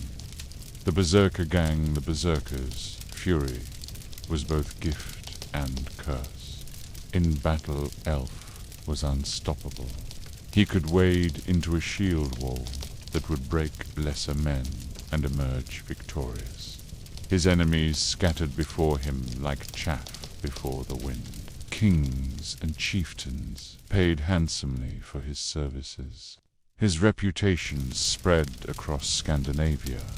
Songs were sung of Ulf, the berserker, Ulf, the unstoppable, Ulf, the wolf warrior. But the berserker gang exacted a terrible price. When the battle fury came upon him, Ulf was no longer fully human. He was something else, something primal and savage. He bit the edge of his shield, foaming at the mouth. He howled like a beast. He killed without discrimination, friend and foe alike, if they got too close during his rage. And when the fury finally left him, when he returned to himself, he would collapse in exhaustion so complete that he might sleep for days. And when he woke, he would remember nothing of what he had done. Ulf knew what he was. He knew he was dangerous, not just to his enemies, but to everyone around him. As he grew older, as he accumulated more battles and more scars, the Berserker gang became harder to control. It would come upon him at unexpected times during an argument, during moments of stress, sometimes even in his sleep. He would wake to find he had destroyed his dwelling, or that people were afraid to approach him, or worse, that someone had been hurt. By the time Elf reached his 40th winter, he was tired of fighting, tired of the rage, tired of being feared rather than loved. He decided to leave the warrior's life behind. He took his considerable wealth, gold and silver earned through years of battleland, traveled to a remote valley in the mountains, far from any settlement. There he built himself a small house beside a stream, surrounded by pine forests and silence. He intended to live out his remaining years in peace. He would fish in the stream, hunt in the forest, and perhaps, finally, find some measure of tranquility. For the first few months, this plan seemed to work. The solitude soothed him. The silence calmed him. The Berserker gang lay dormant, sleeping like a wolf in winter. But peace is often interrupted in the old tales. And so it was with one autumn day, as the first snows began to dust the mountain peaks. A young woman stumbled into Ulf's valley. Her name was Sigrid, and she was fleeing from bandits who had attacked her family's farm, killing her parents and brothers, taking everything of value. She had escaped by hiding in the forest and then running blindly through the mountains for 2 days and nights until she could run no more. Ulf found her collapsed near his stream, half frozen and delirious with exhaustion. Despite his desire for solitude, he could not leave her there to die. He carried her to his house, warmed her by his fire, gave her food and water, and tended to her cuts and bruises. When she finally recovered enough to speak, she told him her story through tears. "How many bandits?" Ulf asked quietly. 12, Sigrid said. "Maybe 15. Big men. Well, they said they would come back in the spring to see if the farm had anything else worth taking. She swallowed hard. They said they would look for survivors then." Ulf's jaw tightened. He knew what such men would do to a young woman if they found her. "You can stay here through the winter," he said. "Come spring, we'll decide what to do." Sigrid stayed, and as the winter deepened and the snows came heavy and thick, she and Ulf developed a careful friendship. She cooked and mended his clothes, while he hunted and kept the fire burning. They told each other stories on long, dark evenings. Sigrid spoke of her family, keeping their memory alive through words. Ulf spoke of his battles, though he left out the worst parts. The parts where the berserker gang had made him into something monstrous. One night, Sigrid asked him, "Why do you live alone out here? A warrior of your reputation could live in any chieftain's hall, honored and wealthy." Alf stared into the fire for a long moment before answering. "Because I am dangerous," he said finally. "Because there is something inside me that cannot be trusted around people. I came here to protect others from myself." "I'm not afraid of you," Sigrid said softly. "You should be," Ulf replied. But there was no heat in his words, only sadness, as winter gave way to early spring, melting the snows and swelling the stream. Sigrid began to venture outside more often. One afternoon, she did not return when expected. Ulf went looking for her and found her at the valley's entrance, pale and shaking, pointing down the mountain trail. "They're coming," she whispered. "Bandit. They're on their way up the trail. I saw them from the ridge, all of them, at least 12 men, heavily armed. They're searching the valleys, looking for anything they missed." Ulf felt something stir deep inside him, something he had kept chained and sleeping through the long winter months. The wolf was waking up. "Go to the house," he said, his voice already changing, becoming rougher. "Hide in the root cellar. No matter what you hear, stay hidden until I come for you. If I don't come for you by sunset tomorrow, take what supplies you can and flee south. Promise me." "What are you going to do?" Sigrid asked, though she thought she knew. "What I've always done," Ulf said. "What I was made for. Now go, please." Sigrid fled to the house. Alf stood alone at the valley entrance, watching the trail, waiting. He could feel the berserker gang rising in him like a tide, like fire in his veins. He had tried to leave this behind, tried to be something other than a weapon.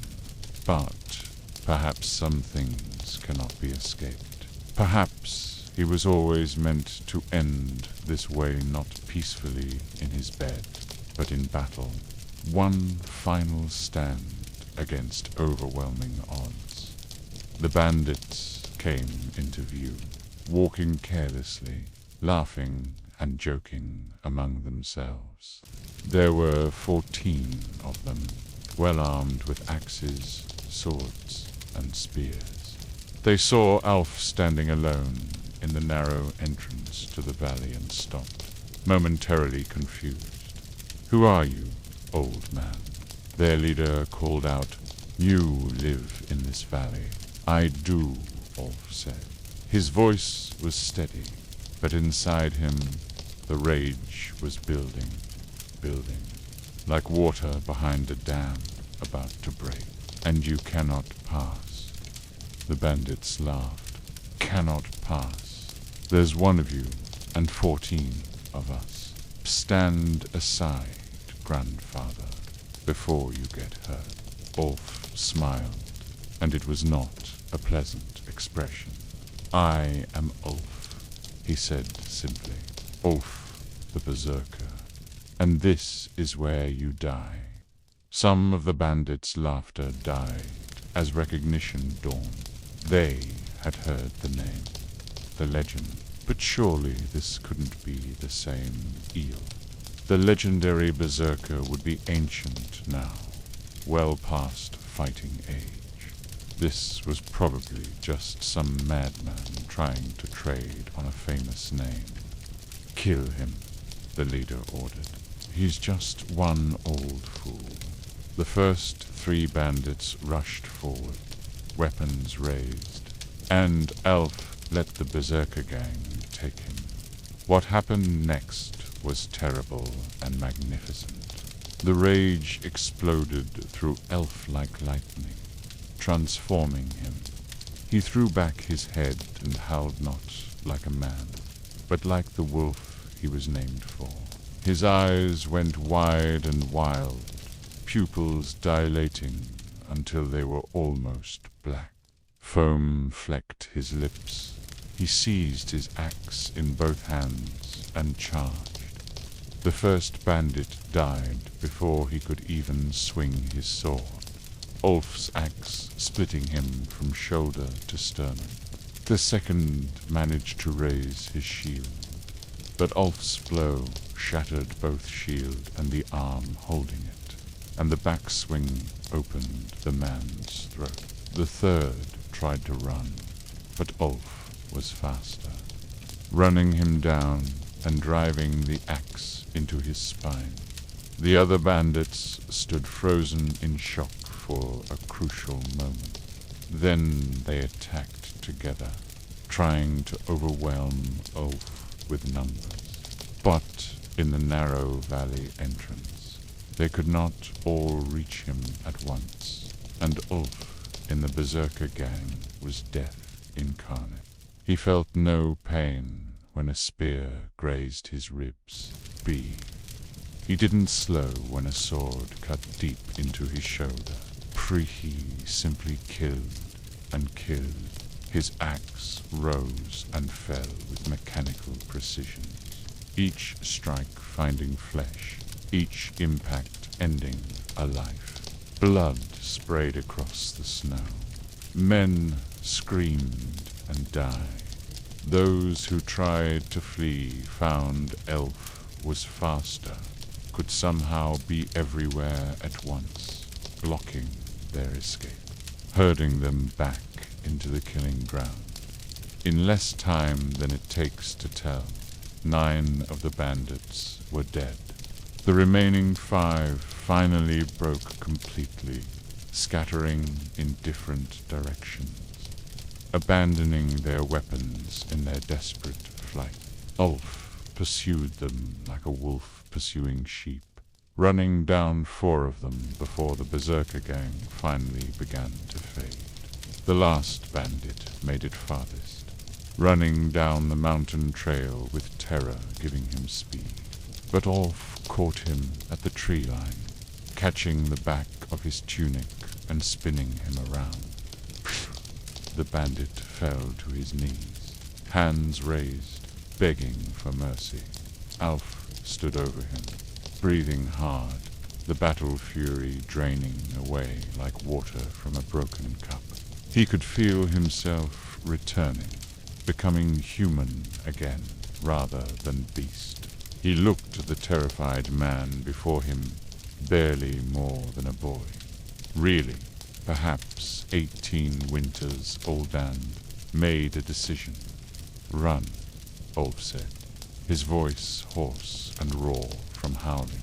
"Run far from here. Never return to these mountains. Never speak of what you saw today. Change your life. Be better than you were. Run."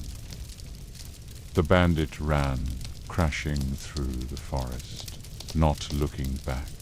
Elf turned and began the slow walk back to his valley. With each step, more of the berserker gang left him. With each step, he became more aware of his wounds. There were many.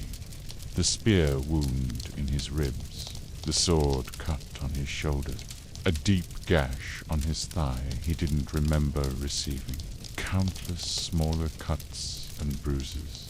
By the time he reached the valley entrance, he was staggering. By the time he reached his house, he was barely standing. Sigrid emerged from the root cellar, saw him covered in blood, his own and others, and ran to support him. Together they made it inside, where she lowered him onto his bed and began tending to his wounds. "You killed them all," she said, not asking. simply stating a fact. Not all elf managed. One lives. I let him go. He coughed, and blood flecked his lips. The internal injuries were bad, worse than the external ones. I don't think I have much time. Don't say that, Sigrid said, tears streaming down her face as she worked to bandage his wounds. You'll be fine. You're Ulf, the berserker. You're unstoppable. Yolf smiled weakly. Even berserkers die, Sigrid. We burn brighter and briefer than other men. I think I've burned my last battle. Over the next 3 days, Ulf lingered between life and death. Sigrid tended him constantly, giving him water, changing his bandages, whispering encouragement. Sometimes he was lucid, sometimes delirious. In his fever dreams, he saw all the battles he had fought, all the men he had killed. Pencil many faces, so much death, but he also saw moments of beauty he had. Forgotten a sunrise over mountains, the first spring flowers, Sigrid's smile when she laughed at one of his stories. On the 3rd evening, as the sun set behind the peaks and painted the sky in shades of gold and purple, Ulf opened his eyes with sudden clarity. Sigrid, he said, his voice barely a whisper. I'm here, she said, taking his hand. Thank you, he said, for this winter, for reminding me that I was more than just a weapon, for being my friend. I'm sorry I couldn't be the peaceful man I wanted to be. You saved me, Sigrid said, and you chose to let that last bandit live. That was mercy, Ulf. That was humanity. You were more than just a weapon. You were a man, a good man, who carried a terrible burden, and you carried it with honor. Ulf's eyes drifted closed. His breathing became shallow, then still. And so died Ulf the berserker, not in some great hall, surrounded by jarls and kings, but in a small house in a remote valley, held by someone who cared for him not for his prowess in battle, but for his humanity. Sigrid buried him on a hilltop overlooking the valley, his axe placed across his chest in the old manor. She piled stones over the grave to make a cairn, and on the largest stone she carved runes that said simply, "Here lies Ulf. He fought so others could live in peace." Spring came fully to the valley. Flowers bloomed where blood had been spilled. The stream ran clear and cold. Sigrid stayed in Ulf's house through that summer and the next winter. Eventually, other settlers found the valley and built their own homes there. A small community grew, peaceful and prosperous, and sometimes, on clear nights when the moon was full, people claimed they heard a wolf howling from the hilltop where Ulf was buried. But it was not a howl of rage or fury. It was a howl of peace, of a warrior finally finding rest, of a man who had carried violence within him all his life, and at the very end had chosen mercy. The berserker gang was both curse and gift. In Ulf's case, it made him dangerous, but it also made him capable of protecting those who could not protect themselves. He struggled with it, tried to escape it, and in the end accepted it one final time for a good purpose. We all carry things within us: anger, fear, sadness, rage. These are not always bad. Sometimes they protect us, motivate us, drive us to action. The question is not whether we have such feelings, but what we choose to do with them. Tonight, you can release any rage you carry. You can set down any burden of anger or frustration. Ulf carried it for you. The berserkers of old carried it for all of us. Let them keep it. You need only rest now, peaceful and calm, knowing that you are safe, that you are protected, that you need not fight tonight. Sleep, dear traveler. Sleep as peacefully as Ulf finally sleeps on his hilltop. His battles done, his fury spent, his spirit at rest. In the far north of Sweden, where winter lasts 8 months and summer is but a brief green dream, there lay a forest so old and deep that the trees remembered the time before humans walked the earth. The Sami people, who herded reindeer through those lands, spoke of this forest with respect and caution. They called it more of Wopi, Forest of Whispers, and they said it was home to a powerful Noid, a shaman, who knew secrets that mortals were not meant to know. Her name, if she had ever had one, was lost to time. People simply called her the witch, or sometimes the old one, or most often they did not speak of her at all. For to speak a powerful being's name too often was to invite their attention. And her attention was a dangerous thing. A young man named Anders came to the forest's edge in the depths of winter. He was desperate, having traveled for 3 weeks through snow and cold to find the witch. His younger sister, Elsa, lay dying of a wasting sickness that no healer could cure. She grew thinner each day, fading like snow in spring, and Anders could not bear to watch her die. Someone in his village had mentioned, reluctantly, fearfully, that the witch of the northern woods could cure any illness for a price. Anders stood at the forest's edge as the short winter day began to fade into the long winter night. The trees rose before him like dark pillars holding up a darkening sky.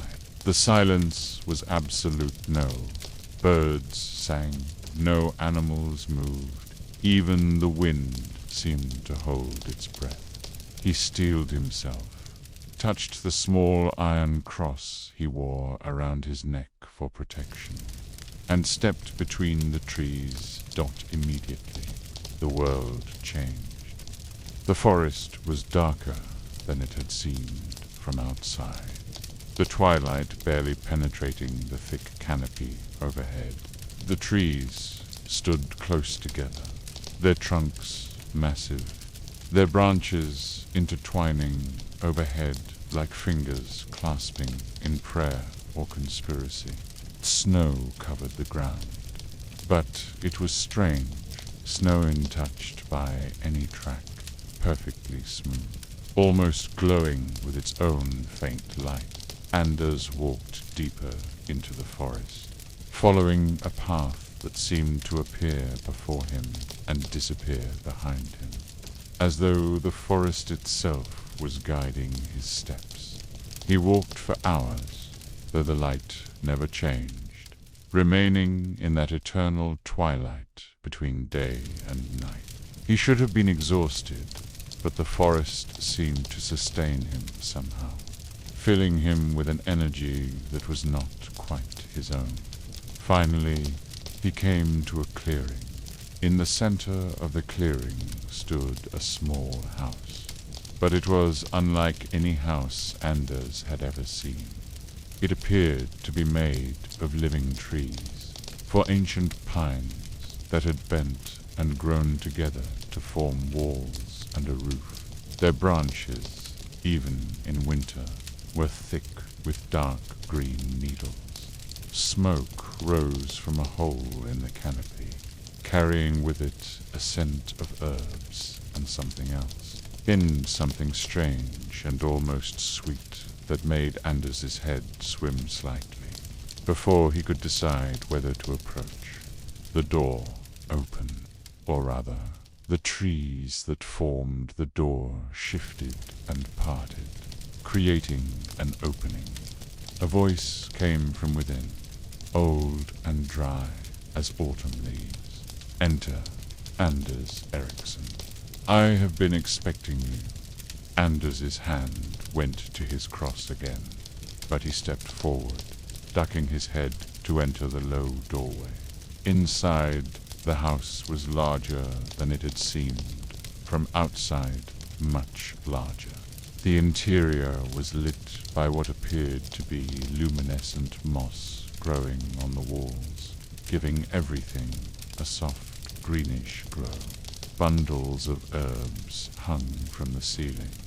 Strange implements Anders could not identify lined shelves carved into the living wood.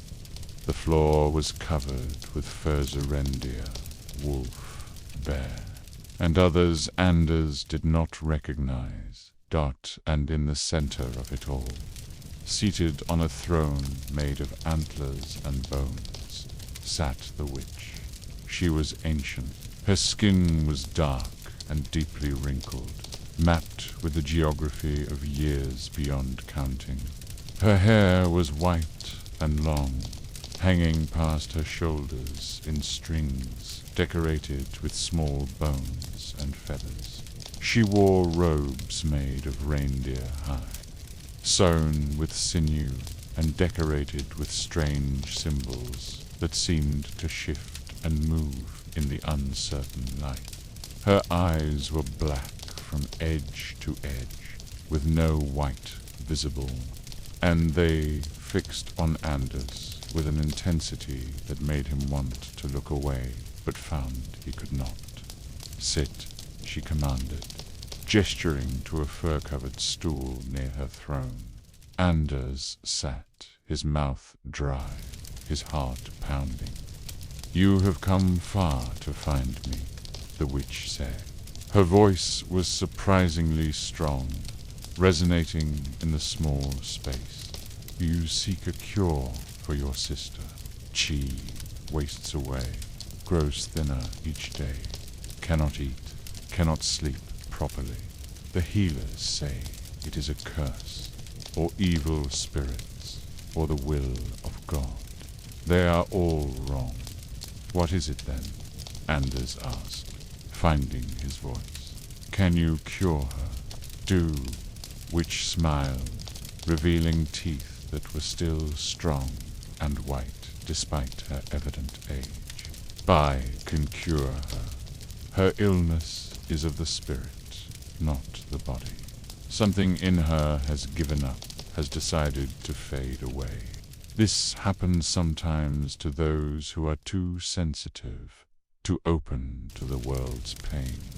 They cannot bear the weight of existence, and so they begin to let go. But yes, I can call her spirit back, can bind it to her body again, can give her the will to live. I will pay anything, Anders said eagerly. I have some silver. The witch waved her hand dismissively. I do not want your silver, boy. What would I do with it here in my forest? I have no use for human coins. Then what do you want? Anders asked, though he feared the answer. The witch leaned forward, her black eyes boring into him. I want a story, she said. But not just any story. I want the deepest secret you carry, the thing you have never told anyone, the truth you hide even from yourself. Give me that. Speak it aloud in this place, and I will save your sister. Anders recoiled. I don't have such a secret. Everyone has such a secret, the witch said gently. Some truth they cannot face, some shadow they will not acknowledge. Search within yourself, Anders Ericsson. I will wait. I am very good at waiting. Anders closed his eyes and looked inward, down into the depths of his own heart, to places he normally avoided. At first, he found nothing, just the usual small shames and embarrassments everyone carries. But the witch's gaze compelled him to look deeper, to search further, and there, buried under layers of denial and self-deception, he found it. The secret was this. He blamed his sister for their mother's death. Their mother had died giving birth to Elsa 18 years ago. Rationally, Anders knew this was not Elsa's fault. His sister had been an innocent baby, had had no choice in the matter. But emotionally, in a dark place, he refused to acknowledge. He resented her. Their mother had been a wonderful woman, loving and kind, and she had died so that Elsa could live. And now part of Anders, a small, ugly part that he hated, wondered if perhaps it would have been better if the reverse had happened. Tears streamed down Anders's face as he spoke this secret aloud, shame and guilt overwhelming him. I love my sister, he said when he finished. I do love her. I would die for her, but that dark thought is there too, and I hate myself for it. The witch nodded slowly. Thank you, she said simply. That was a true telling, and therefore powerful. The secret loses its power once spoken, you know. Secrets kept are like poison in the soul, but secrets shared become simply facts. Things that can be examined and understood and forgiven.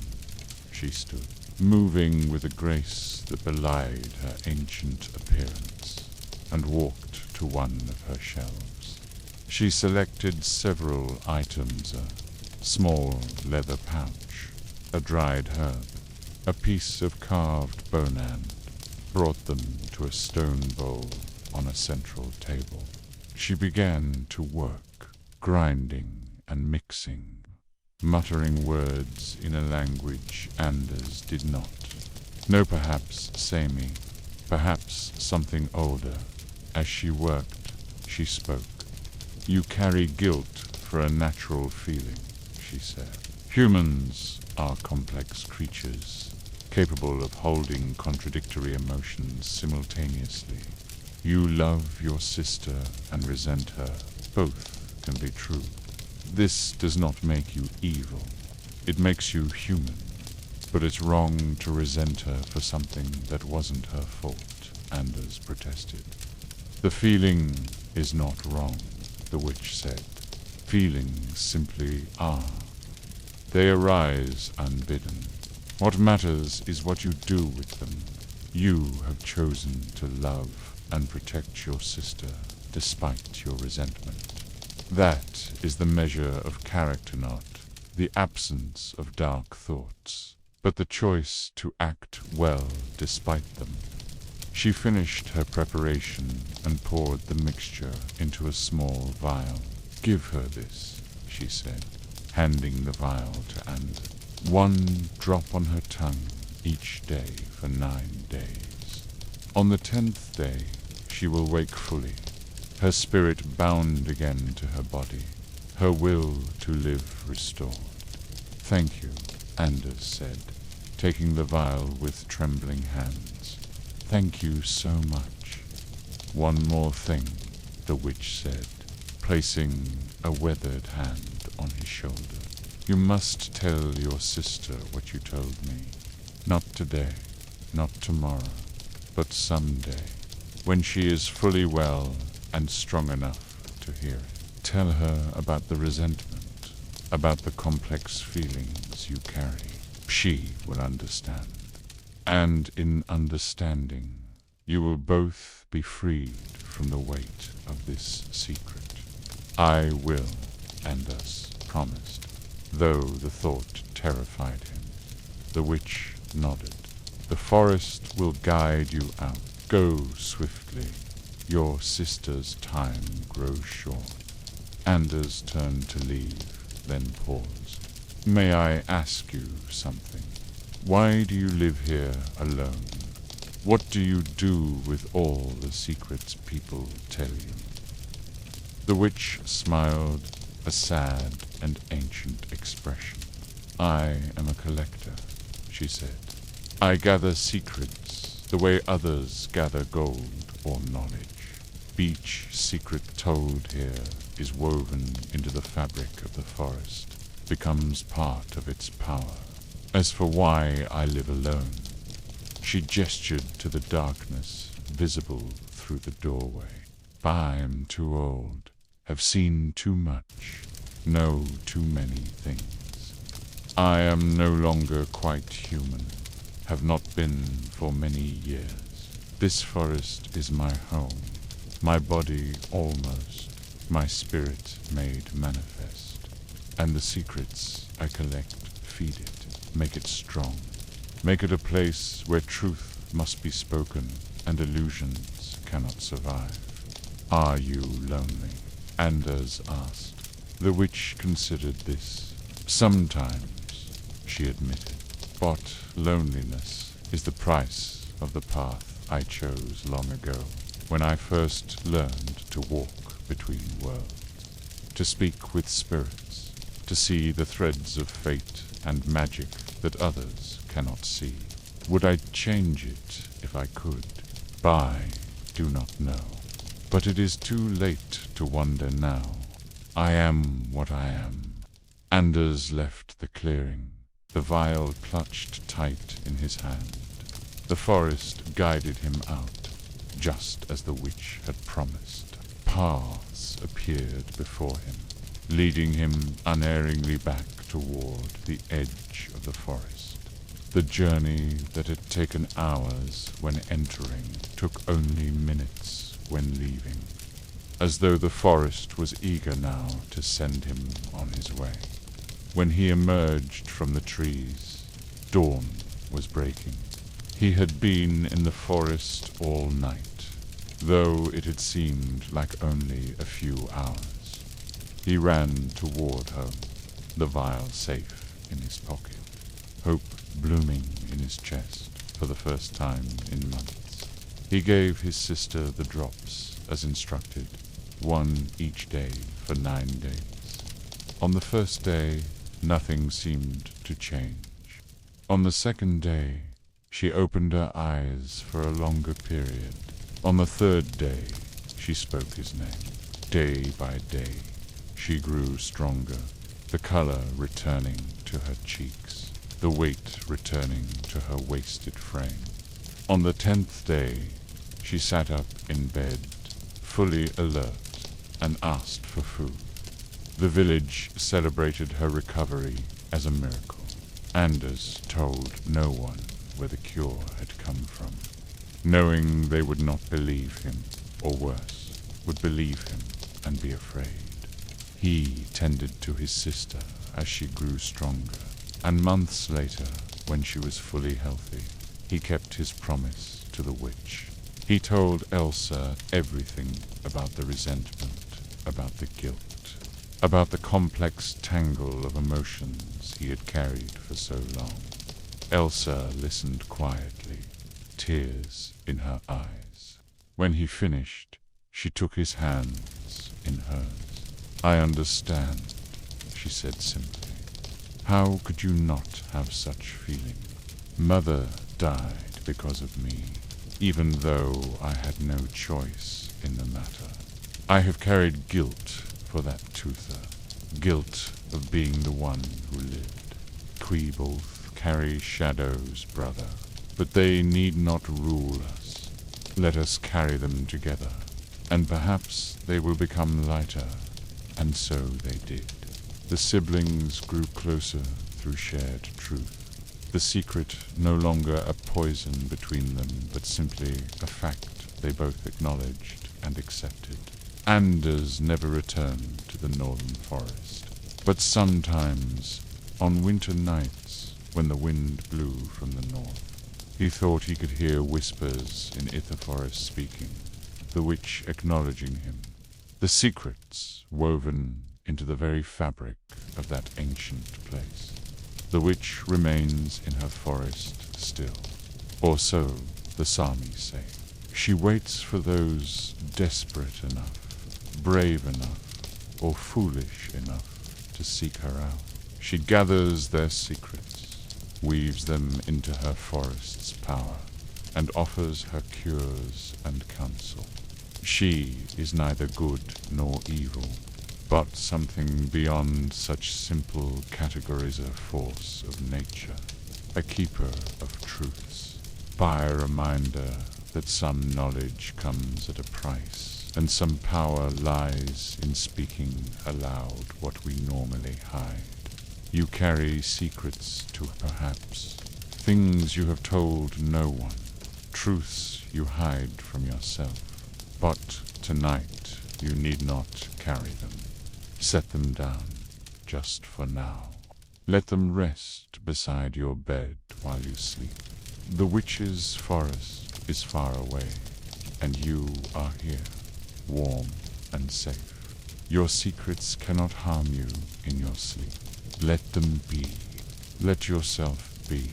Sleep deeply, freely, unburdened for this one night.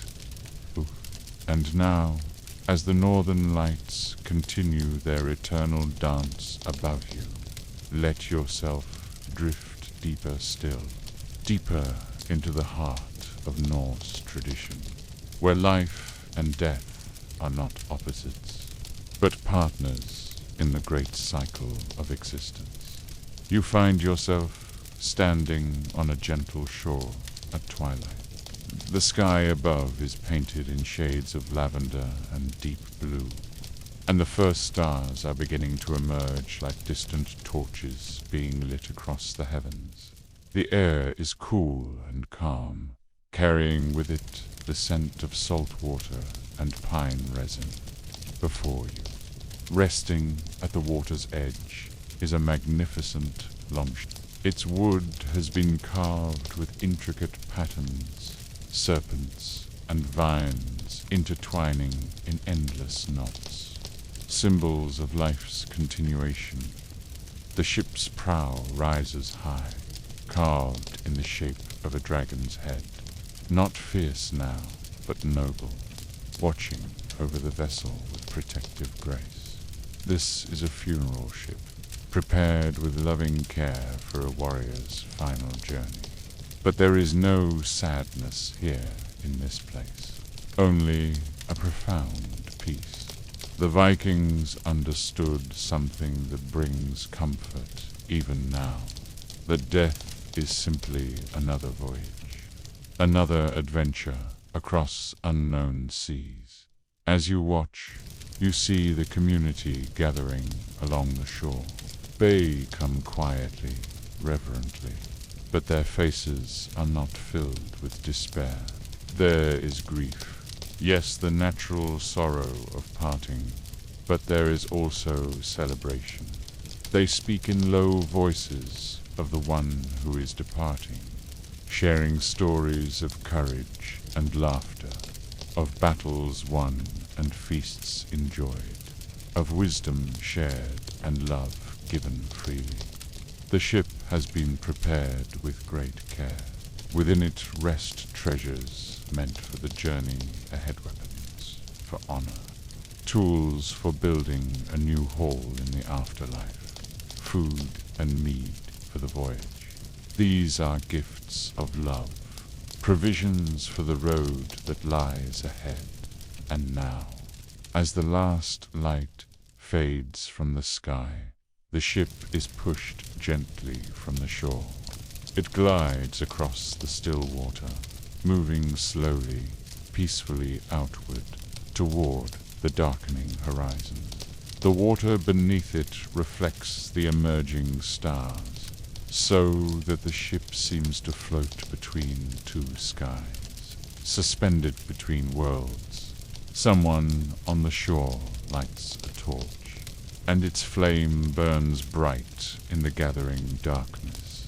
Put others light their torches from this first flame, and soon the entire shoreline glows with golden light. But the people begin to sing not a dirge, but a song of honor, a song that celebrates the life that was lived and the journey that continues. As you watch, an archer steps forward. The torch is touched to an arrow, and with one smooth motion, the flaming arrow arcs through the twilight sky. It seems to hang in the air for a moment, a streak of light against the darkening blue. And then it finds its mark. The ship begins to burn, but the fire is not destruction, it is transformation. The flames rise up, beautiful and terrible, orange and gold against the deepening night, to illuminate the carved dragon's head, making it seem to come alive one last time. But the fire dances along the wood, releasing the spirit within, sending it upward with the smoke toward the stars.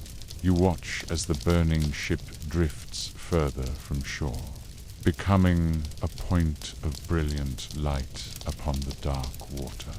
The flames reach higher, and now they seem to mirror the northern lights that have begun to appear in the sky above both fires. Both transformations, both bridges between the earthly and the eternal.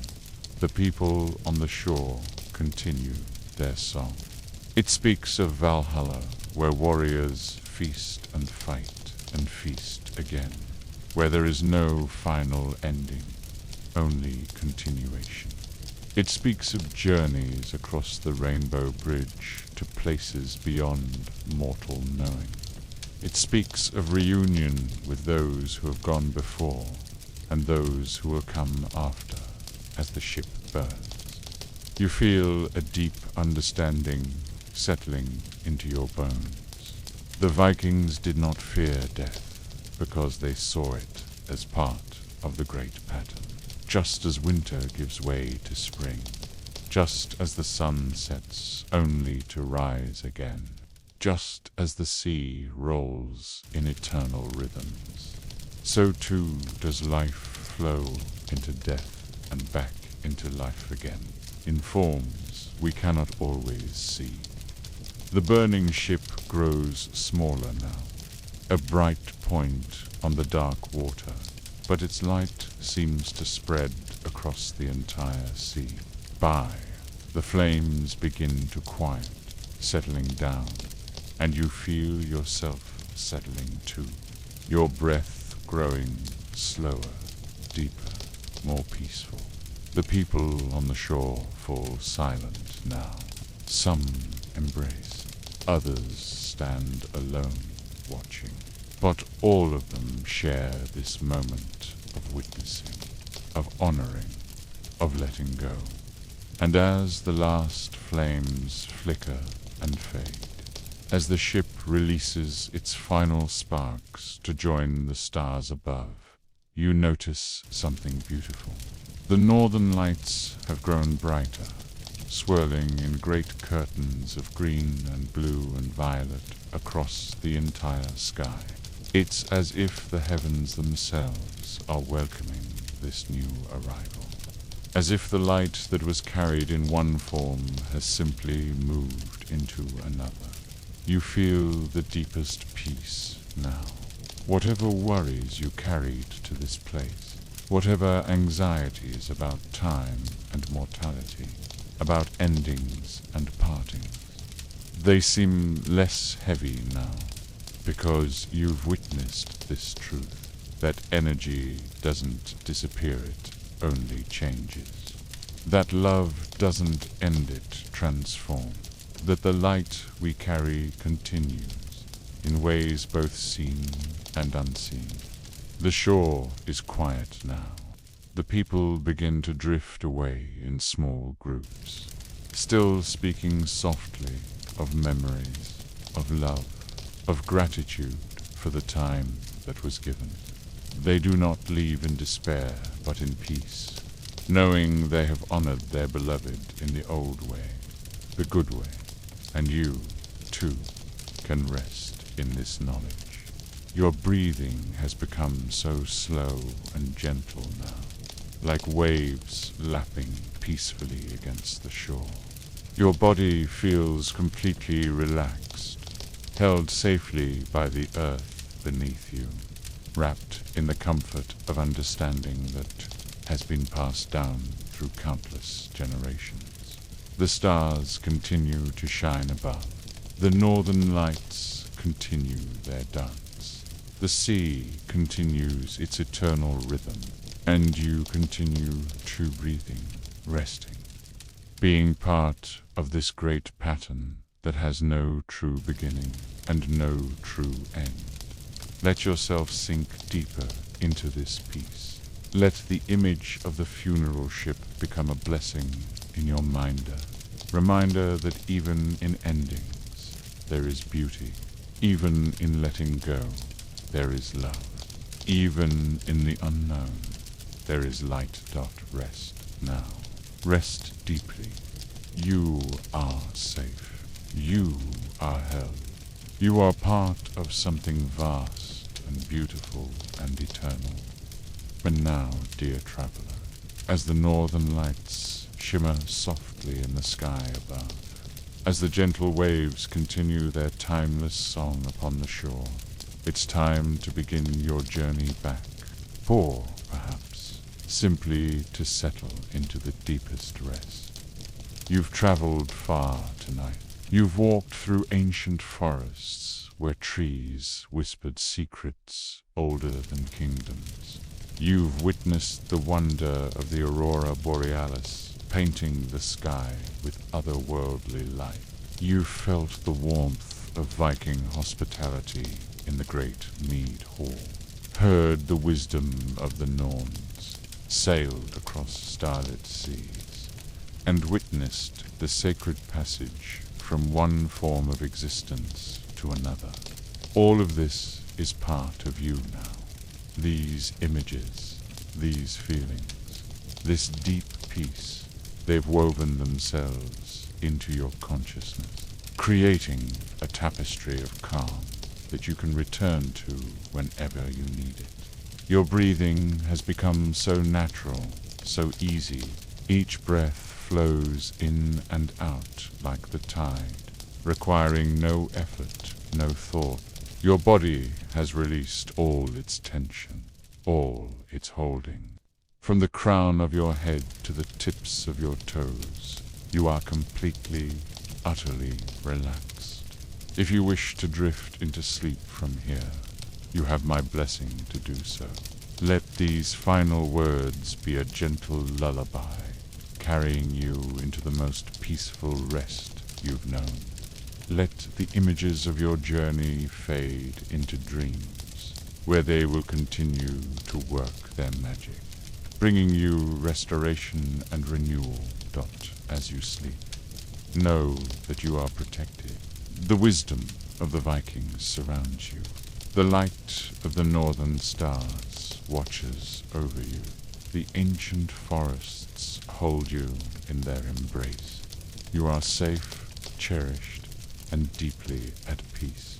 And if you're listening to this at a time when you need to gently return to waking awareness, you can do so now, knowing that you carry this peace with you.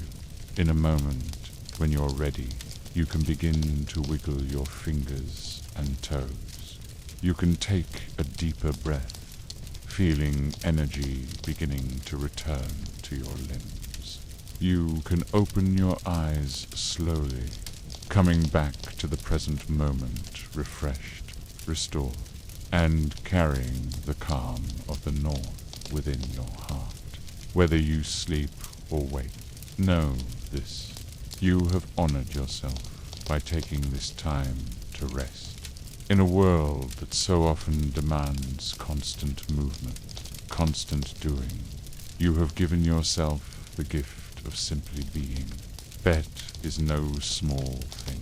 Betis, in fact, a profound act of wisdom. The stories of the Vikings teach us that life is meant to be lived fully, but also that rest is sacred, that we need both adventure and peace, both action and stillness, both community and quiet solitude. You can return to this place any time you wish, whenever you need to find your center again, whenever the world feels too loud or too demanding. You can close your eyes and remember the northern lights, the gentle waves, the warm glow of the mead hall fire. You can feel the cool air on your face and the solid earth beneath you. You can reconnect with this deep well of peace that exists within you always. So rest now, dear one, whether you're drifting into sleep or preparing to return to your day. Rest in the knowledge that you are exactly where you need to be. You are enough, just as you are. You have traveled well, and you will travel well again when the time comes. For now, there is only this, the gentle rhythm of your breath, the soft comfort of your resting place, and the infinite peace of knowing you are held by something larger than yourself, by the earth, by the stars, by the great pattern of existence itself. The northern lights continue their dance, even when we cannot see them. The stars shine on, even through the daylight, and this peace you found tonight will remain with you, a quiet companion, a source of strength and comfort whenever you need it. Thank you for journeying with me tonight. May your sleep be deep and dreamless, or filled with the most beautiful vision. May you wake refreshed and renewed. May you carry the wisdom of the North courage, tempered with peace, strength balanced with gentleness, honor expressed through kindness into all your days. The voyage is complete, the harbor is safe, and you, dear traveler, are home. Soft silence. Rest well.